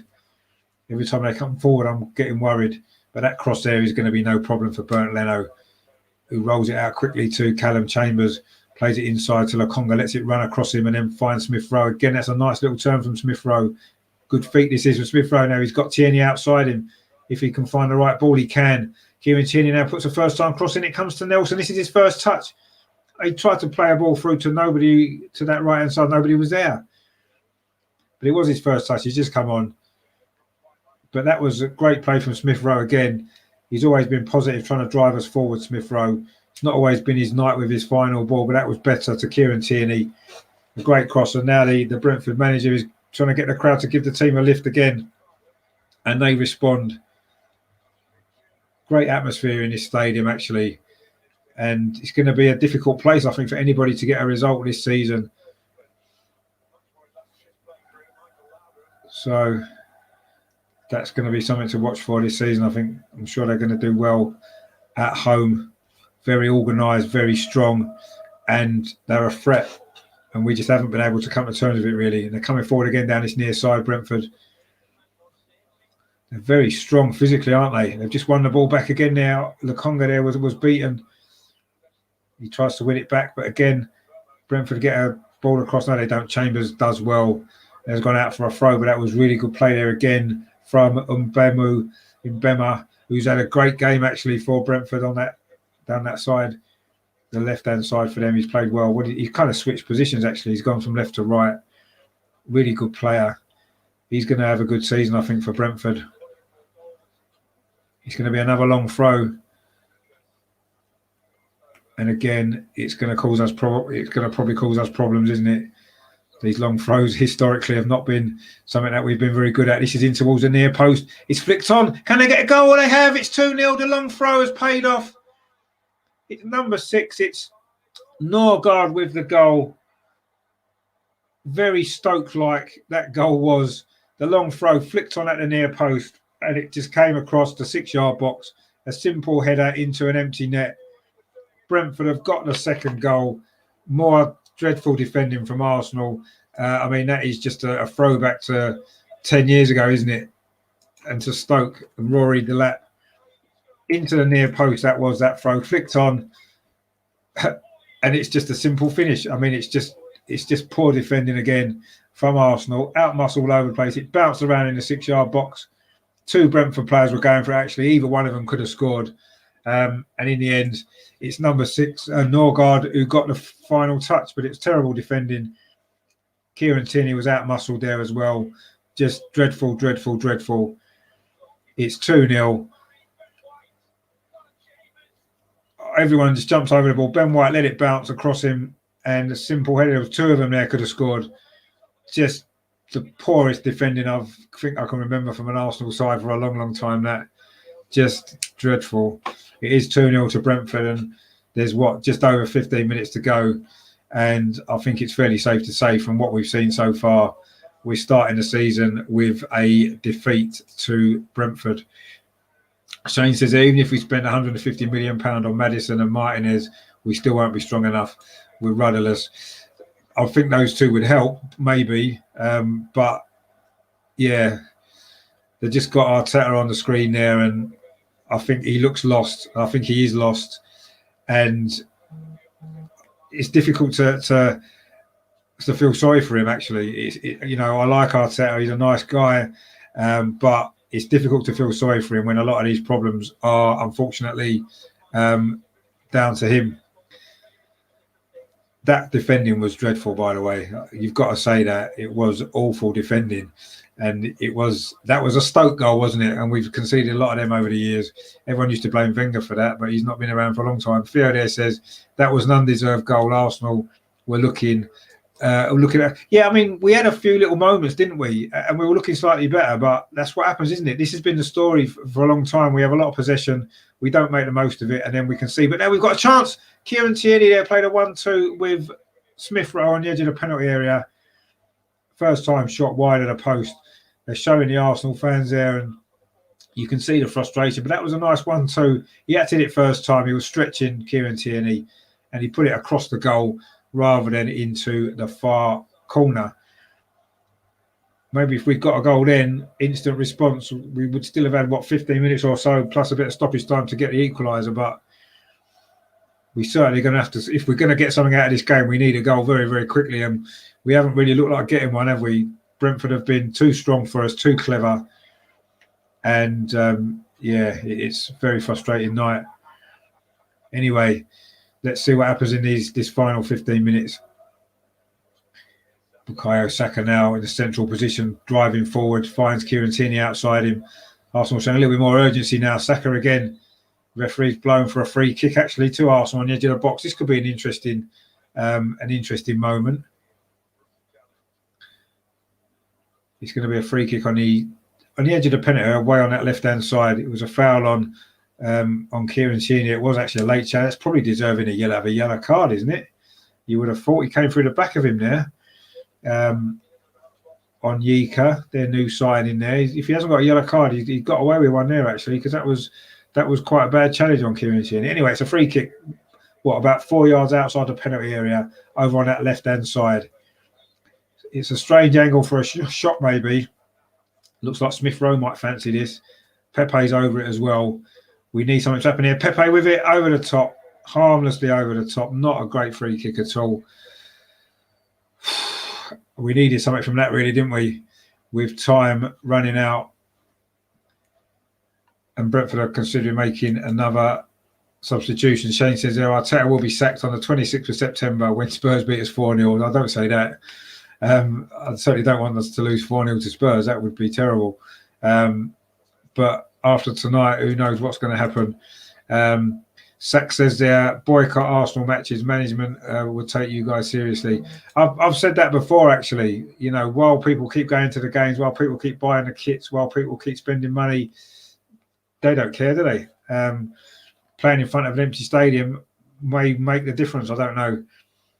Takes a big effort, that though, doesn't it? When people haven't been allowed to go to games for 18 months to make them stay away, it's going to be hard, isn't it? But anyway, I'm not sure what the answer is, but things need to change, and they need to change quite quickly, or this season's going to soon get away from us. You look at our next two fixtures: Chelsea at home, Man City away.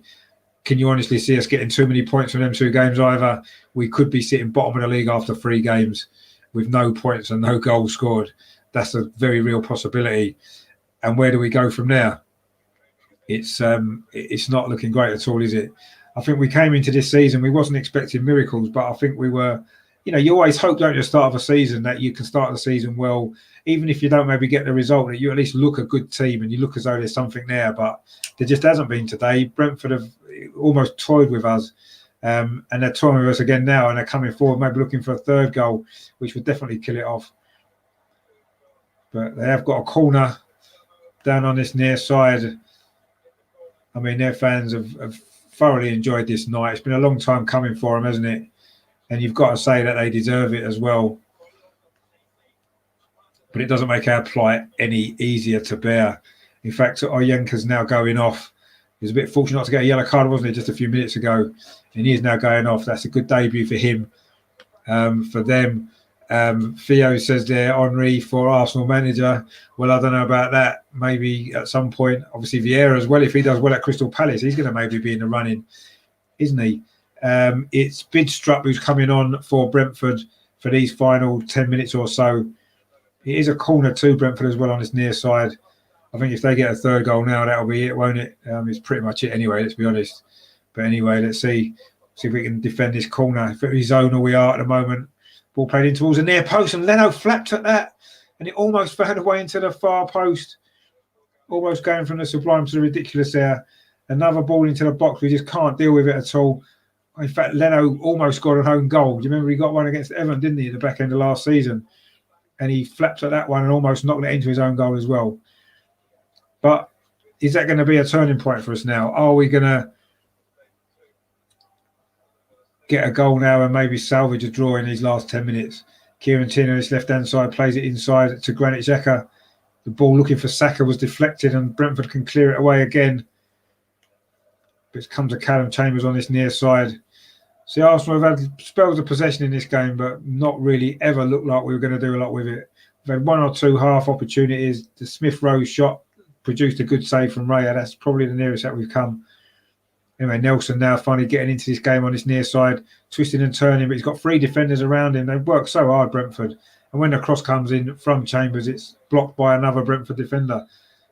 You've got to take your hat off to them, how they've played tonight, the work they've put in, and how organised and strong they've been. Credit to their manager, they have been.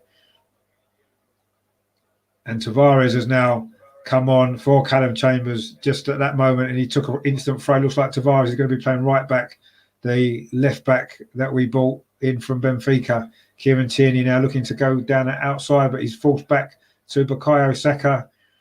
Plays it to Granit Xhaka. Not a lot of movement in front of him, so he goes out wide again to Tierney. Can he get a cross in towards the near post? No one's attacking the ball at the near post again. He's put in 4 or 4 good crosses at the near post, Kieran Tierney, and nobody's read it and made that run. Where's Giroud when you need him? They're the goals he scored. Just not that the players just aren't thinking. Anyway, Nuno Tavares on for his Premier League debut as well. The 4th Premier League debut of the night for Arsenal. He's come on at right back for Callum Chambers. Let's see what he's got about him in the Premier League. He had a couple of half-decent games in pre-season, didn't he? And Theo says, yeah, Tony's been pretty class today. He's worked really hard, hasn't he? Really, really worked hard. And he's got the ball again now, coming forward. He does well again now, but Arsenal do manage to win the ball back. It was actually Tavares there who's now coming forward down his near side. And he was fouled, and he's going to be a free kick. Good early impact from the substitute actually there. And Shane says, yeah, Arteta with 150 million in transfers, or Rafa Benitez with 100 million. We should have got him. Yeah, I talked about Rafa actually last season.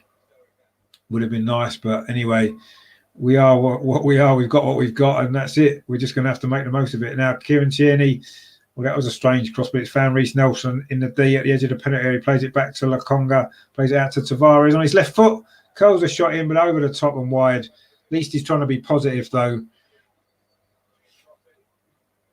Got the ball there, just outside the penalty area, cutting onto his favoured left foot. I mean, our defence, they're just showing the second goal again. We are all over the place. Tierney's the wrong side. Ben White was all over the place. Pablo Mari, just dreadful. The 2 goals have been poor defensively from Arsenal. And at this level, you can't afford to do that, you know, and Brentford have taken advantage. And I think they've deserved this. They've deserved this victory if they do get it, because they've been better than us in every department of the pitch. They've worked harder. They've been stronger, been more organised.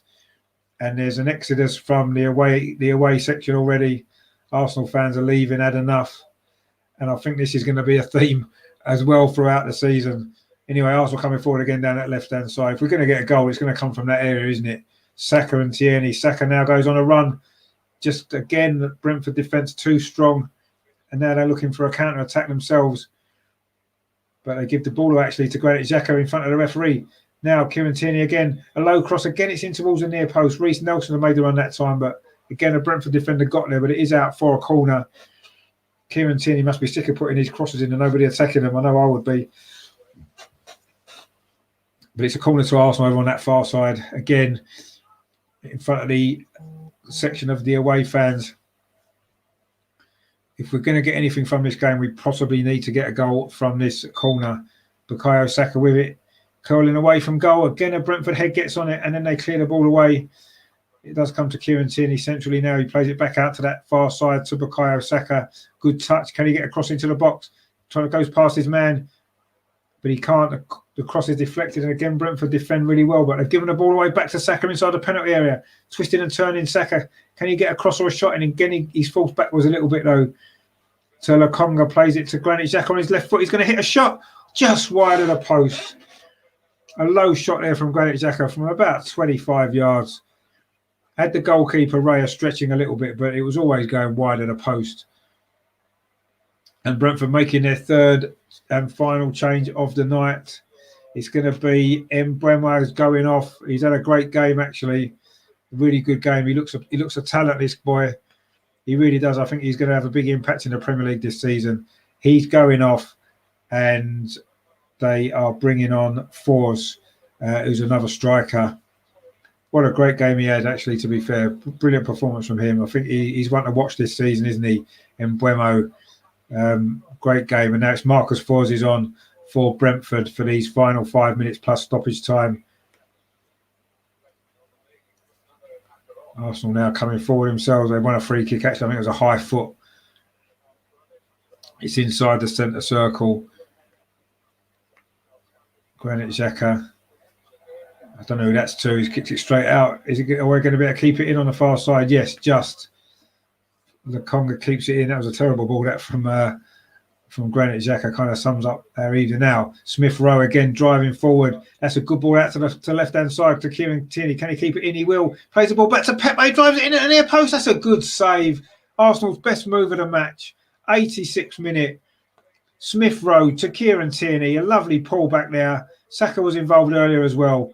Smith Rowe ran at the defence. A lovely ball out to the left-hand side to Kieran Tierney. Another great run down the left. Pulls the ball back to Pepe. What a great save one-handed that was at the near post. That was going in as well. Fantastic save from David Raya. Cross comes in to the far post. It was Pablo Mari. Heads it wide. What a great save that was. Lovely move. That was the best bit of football of the night, actually. Great move from Arsenal. Kieran Tierney's pull back. Instant shot from Pepe on his left foot. What a great save that was with his right hand down at the near post. Brilliant save from David Raya.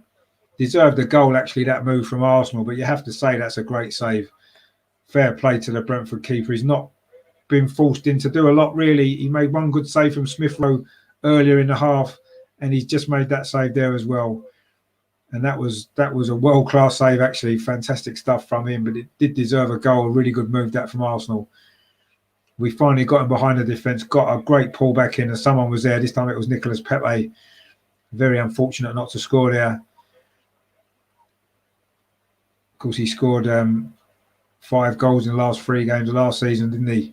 Nearly added to that total there. Denied by the save of the match. And it'd be one of the saves of the season as well, I would have thought. But now Brentford coming forward themselves. He's the substitute for us there. Can he get a cross in? He does towards a penalty spot, but there's no Brentford player there this time. And Kieran Tierney clears it out for a throw. I think that's always a danger, isn't it? As we do try and push on, that Brentford are going to catch us on the counter attack. They've been dangerous all night. It's difficult not to like Brentford, isn't it? Actually, with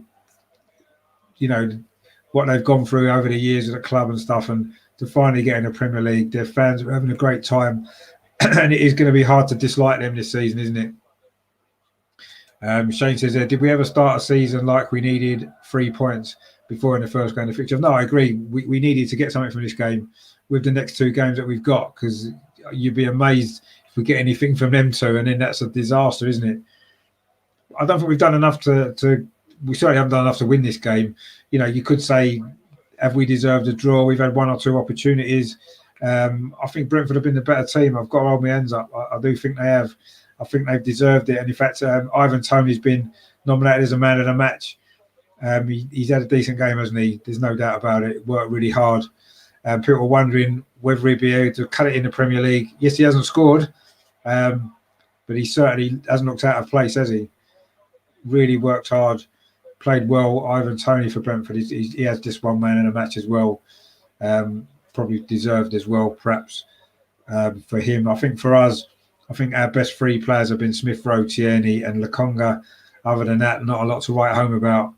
No one else has been more than average, have they? Let's be fair. But anyway,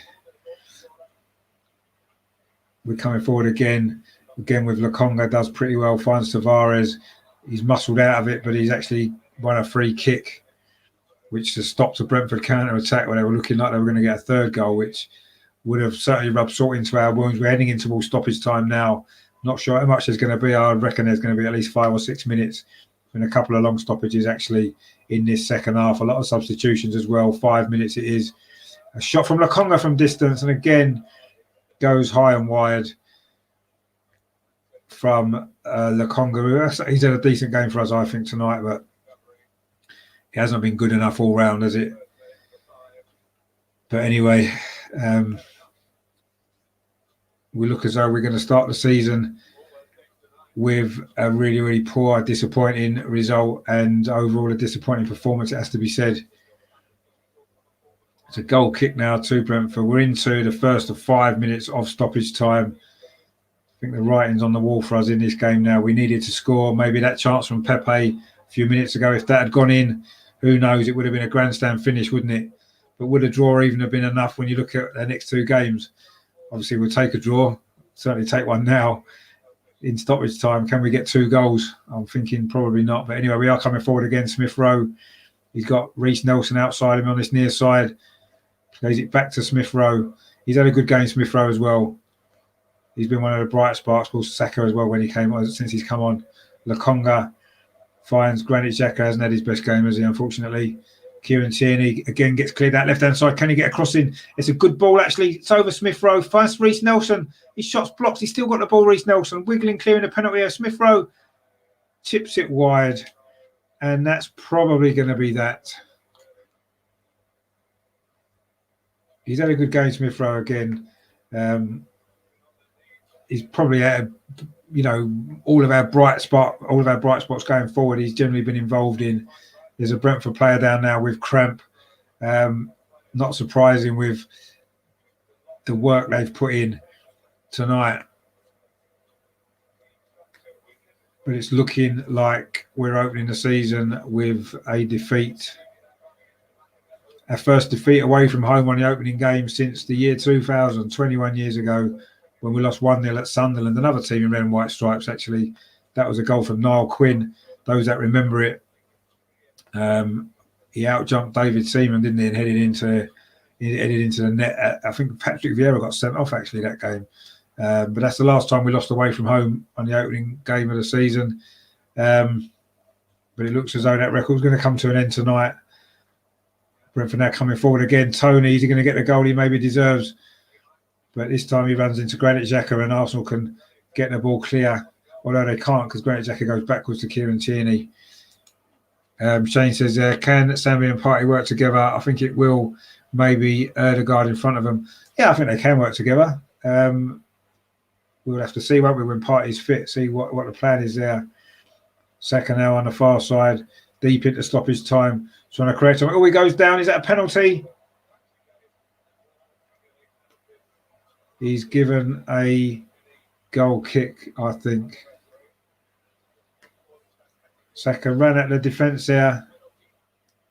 Oh, I think he kicked his own foot, actually, maybe, Saka, or fell over the ball. Actually, he went to kick the ball and kicked the back of the Brentford defender's legs. So it wasn't a penalty. Good decision by the referee. And it's going to be a goal kick to Brentford. And we've got a minute and a half of stoppage time. And it's going to be another disappointing result and performance from Arsenal. One or two bright spots, but not bright enough, unfortunately. And we now find ourselves in this situation with these two difficult games to come as well. Well, Kieran Tierney now drills the ball across the box, but again, no one's attacking it. They're just not reading it, are they? We're too far. We're too far back. We're not busting a gut to get on the end of these crosses. We could have had 2 or 3 goals if we'd taken a few more risks inside the penalty. Reece Nelson now on this near side. It's only going to be a consolation now if we get one. Tavares does well. But again, he's out-muscled by the Brentford defence, and then he gives away a free kick with a foul on Tony. And that is probably going to be that. Ian Wright there in the crowd, not looking very happy, and you can't blame him. What we could do with someone like him in the team at the moment, he would be attacking those crosses, wouldn't he? But we just don't have anybody, do we? We don't have a natural goal scorer in the team. And even the 2 main strikers that are out, you wouldn't really say they would be doing that either, because they haven't been. So we've played the 5 minutes of stoppage time now. It's just a matter of how much longer the referee's going to add on. Doesn't really matter, does it? Because we've lost this game. And we're not even going to get a consolation goal, I don't think, either. It's gone out for a throw. That's it. The full-time whistle's gone. It has finished at the Brentford Community Stadium. Brentford 2, Arsenal 0. A goal in each half. Really poor defending for both goals from Arsenal. The first goal was scored midway through the first half. It was Canis with the goal cutting in from the left-hand side and beat Leno at the near post. And then the second goal, 15 minutes to play from a long throw. Bit of a throwback there to the early 2000s and Stoke. And the ball was headed in by Norgard at the far post to make it 2-0. And yes, we had one or two chances. The goalkeeper saved well from Smith Rowe, and then late on from Pepe made a brilliant save, actually. So we didn't even get the consolation goal. But I think overall, I don't think there's any doubt that Brentford didn't deserve this victory. I thought they were magnificent. They started a little bit nervous, didn't they? We were good for 10 minutes. We took the game to them. But again, we couldn't really create an awful lot. They were stronger than us. They were better than us. And they've deservedly beaten us. We've started the season with a defeat. 2-0 here at Brentford. And I say with the next two games, Chelsea at home next week and then Manchester City away. You've got to wonder where we're going to be at the end of this transfer window. Will we be bottom of the league going into September?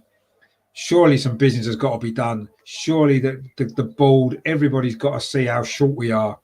Yes, we've got a few players. We had a few players out tonight.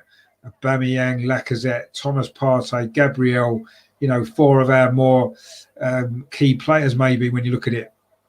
But this is bad management from a club that's caused this. We haven't got back up. The bench today was weak.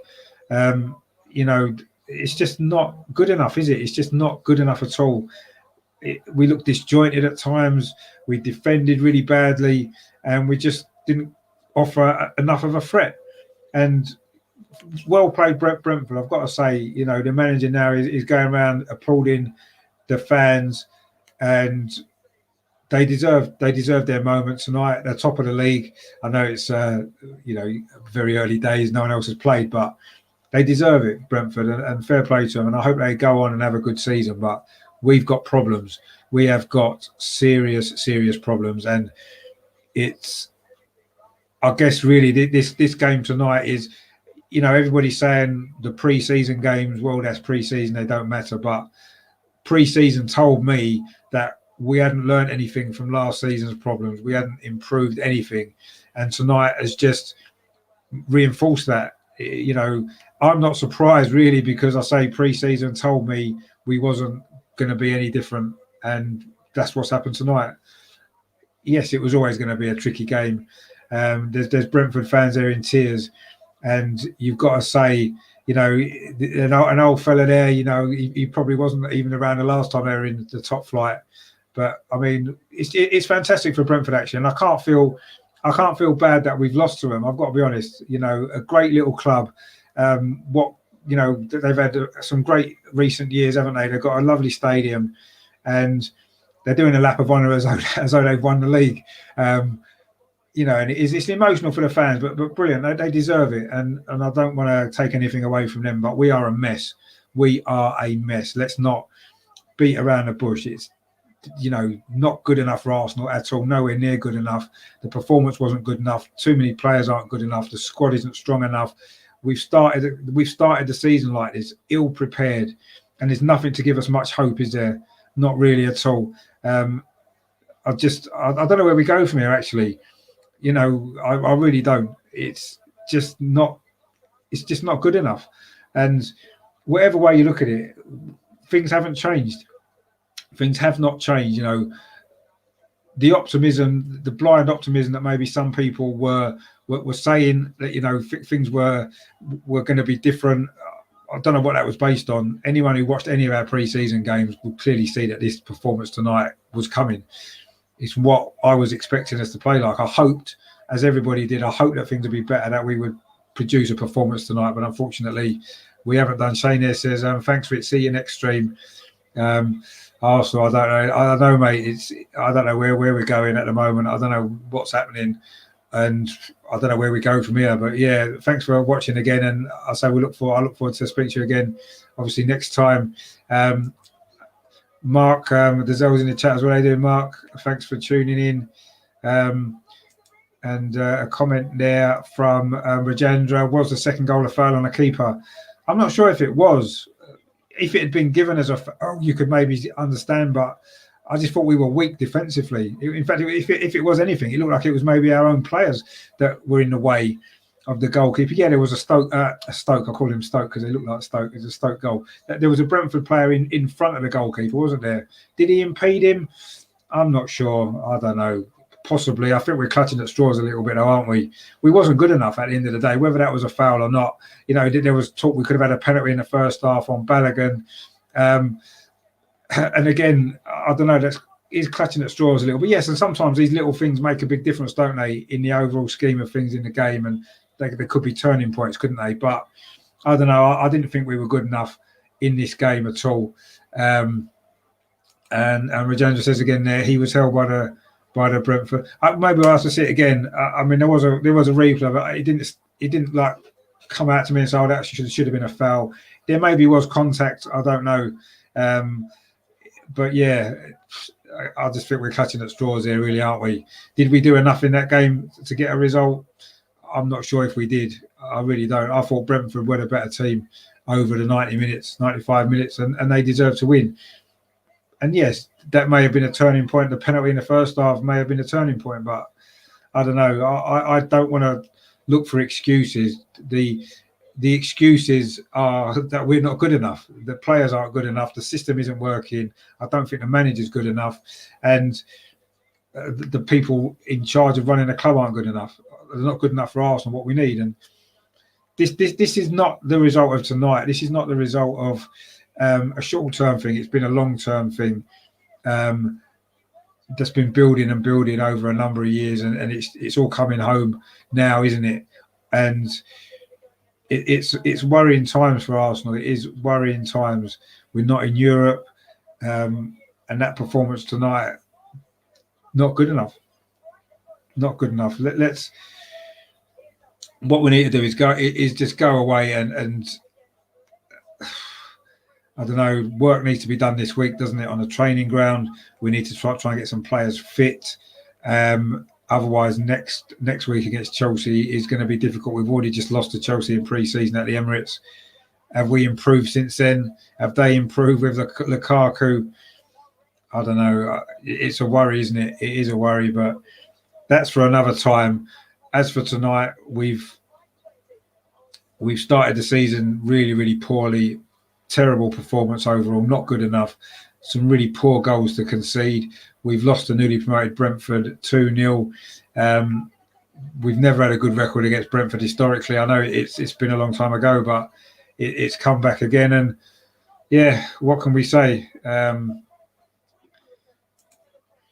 So Rajendra says it's okay to hold the goalkeeper. No, it isn't okay, but it wasn't given. It wasn't given, and you know, we'll look at some more replays maybe and see, but I still think we should be more focused on how badly we played and how much we let Brentford bully us a lot of the game. They were stronger than us. They were better tactically than us. And these are the things I think we should be focusing on rather than if that was a foul. Yes, it may have been, and maybe on another day it may have been disallowed, but that doesn't distract away from how poor we were and how well Brentford played on the night. So Rajendra says their first goal was good. Yeah, it was a well-taken goal. Again, I thought our defending was poor for it, but it was well-taken. Good finish, wasn't it? At the near post. Leno maybe could have done better with that one. But I thought we got what we deserved tonight, which is nothing. And was that performance, was there anything in that performance that anybody thought that showed that we've improved from last season, or the possibility that we're going to be improving from last season? Because I didn't see it. I didn't see it in pre-season. I certainly didn't see it tonight. Yes, it was always going to be a tough game away at Brentford, first game. Always going to be tough. But it's the Premier League. Every game's tough, isn't it? You're not going to be given a bye. You're not going to be given 3 points off anybody. You've got to go and earn them, and you've got to work to get them. And we didn't do that enough tonight. We didn't do enough of it to deserve it. And I want to give credit to Brentford. They played well. They look a decent team, actually. They could be set for a decent season. But we have got problems. And as I said before, I really don't know where we're going. We've got 2 weeks left of this window. We've got to be busy and really busy. We've got to get rid of some players that aren't good enough, and we've got to bring in 3 or 4 players that we need. Or if we don't do that, this is going to be one long season, and it's going to be a very difficult season. It's going to be a hard watch, as I think it was Russ said the other day in the chat, and he's right. It could well be a hard watch this season. We've got 2 weeks to sort something out, haven't we? It's got to be done. The club have got to do something now, or be prepared for performances like this on a consistent basis again, as we had last season. Not much to look forward to, I'm afraid. Can't dress it up any other way. It is what it is. This is where we are, and without some big changes in the next 2 weeks, this is what we're going to have to get used to. It's what we've had for the last two seasons, and it's going to be another season like it as well, isn't it? So that's that. As I say, very, very, very disappointing, but not really that surprising, is it? It is what it is. Let's hope that the next week or two does bring some changes in personnel while the window's still open, because something needs to happen. I'm fearing for Arteta's future. He looks a broken man. He looks lost. Surely he's got to realise that the system he's playing isn't working. It doesn't work with these players. He's got to understand that. He's got to accept it, and he's got to change it. Rajendra says there, the team was disjointed. Yes, they were. Their frontmen have not played together. We missed Partey. Yeah, we did. We probably missed Lacazette as well. I thought Balogun, some good movement, but wasn't really strong enough. And yeah, it was a shame. A.H. Robbins talk there says, is this Arteta's second full season? It will be, yeah. He's had a season and a half so far, and this will be his second full season, yeah. I don't think he's going to make the season if this is anything to go by. But we'll see. You never know. Who knows? Maybe next week we'll turn up, beat Chelsea, and then suddenly everything looks a lot more rosy. But at this moment in time, things look desperate. And this transfer window, there needs to be something happening now in these next 2 weeks. There needs to be ins and outs. We need to be busy. And things have got to happen. It's no good talking about transfers anymore. I don't want any speculation. I don't care. Just get the job done. Get the players in that we need. Get rid of the players that we don't need, and get it sorted as soon as we can. Russ is in the chat. I was just mentioning you there, Russ. He says Arteta has to go. I don't know about quite now, but it's certainly looking he's not got long left if things don't change. That's for certain. A.H. Robbins talk again says he needs to be judged. So he needs to be judged properly. Well, how much properly does he need to be judged? 8th last season. He was 7th when he took. We were 7th when he took over. We finished 8th the first season. Yes, he won the FA Cup, which bought him some time. Last season we finished 8th again. We're poor in most of the season, and we haven't started this season any differently. So, yeah, I don't know. I think he's had enough time personally. Bargab says there, sadly, I don't think any signing really makes a difference. The strategy player has to say, no, I agree, it does as well. But we clearly are short of quality in certain areas of the pitch, and certainly in depth of squad as well. And that needs to be addressed as well. I'm not saying that's the only answer to the problem, but without that, we've got no chance. And at least we've got a hope of improving if we get some better players in. But yeah, I agree. The strategy has got to change. Maybe the manager has to change as well at some stage as well. We've had another comment there. TY Tikka Masala says, you YouTube Tikka Masala, sorry. How are Brentford the best team in England right now? Well, they are, aren't they? Top of the league. Fair play to them as well. And they did deserve that as well. Rajandra there says, next week we need to play defensive and play on the break. Yeah, maybe we do. And that may be what the tactic we need. I don't know, but we need to do something different, don't we? And we've got another comment there again from YouTube, Tikka Masala. He's put it again, how Brentford the best team in England right now. Well, they're the best team because they've won the first game 2-0 and no one else has played. They played well, didn't they? Let's be honest. You know, they certainly overly exceeded my expectations for them. I knew it would be a tough game, but they really did play well. And we were poor, and the two things combined have given us that result and given us the fact that Brentford are the best team in England currently, certainly until tomorrow. And Regina says that's how we won the cup. Yeah, we did. But to win the cup, you've only got to win. We only had to win 2 difficult games, didn't we, against Man City and Chelsea, which we managed to do over a 38-game season. To be, to compete, you've got to do that on a consistently regular basis. And I don't think we can do that. Well, we can't do it with this current group of players, and possibly with this current coach as well. So yeah, that's. It's where we are. It's what it is, and we have to maybe accept that. But yeah, I mean, I don't know what else to say at the moment. I mean, I'm not surprised by how we played tonight. It was the pre-season games all over again. It was much of last season all over again, and Arteta's not learning, is he? He's not learning. And Regina says, what we need to do the next 2 games. Yeah, we haven't got any choice, have we? We're not good enough to go and attack them, are we? So we're going to have to sit back and look for a counter attack, and let's hope it can work. Let's hope we can surprise both of them. That'd be great, wouldn't it? Results in the next 2 games would turn everything around. And Phil, how you doing, Phil? Thanks for tuning in, mate. He says, oh dear, yeah, exactly, oh dear. What else can you say, really? I'm not surprised, I've got to say. But yeah, we're in a mess, and it's frustrating, it's disappointing. And it's only the first game. There's only 37 left, so we'll have to see what they bring. Regina says Ainsley Maitland-Niles was good at marking good players. No, he had that good spell, didn't he, a couple of years back, where he marked a couple of players out of the game. Will he still be with us at the end of the transfer window? That's the other thing you've got to think of.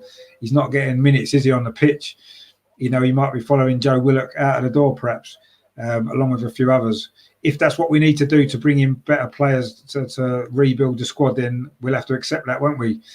Get some money in and get some new players. But are new players just the answer? I mean, Bargava said that before. Maybe it's a whole strategy needs to change. Certainly the system that we're playing needs to change as well. And maybe at some stage quite soon, the manager's going to have to change as well. But yeah. And Regina says they're in the cup in Man City and Chelsea. Yeah, no, he did do that job in them games. He did, but we maybe a slightly better structure around him at that point as well. But it's a possibility for the next 2 games, isn't it? I can't see Mikel Arteta throwing in Maitland-Niles. When was the last time Maitland-Niles actually played for us? I can't remember the last time he got on the pitch. It was a long time ago, wasn't it?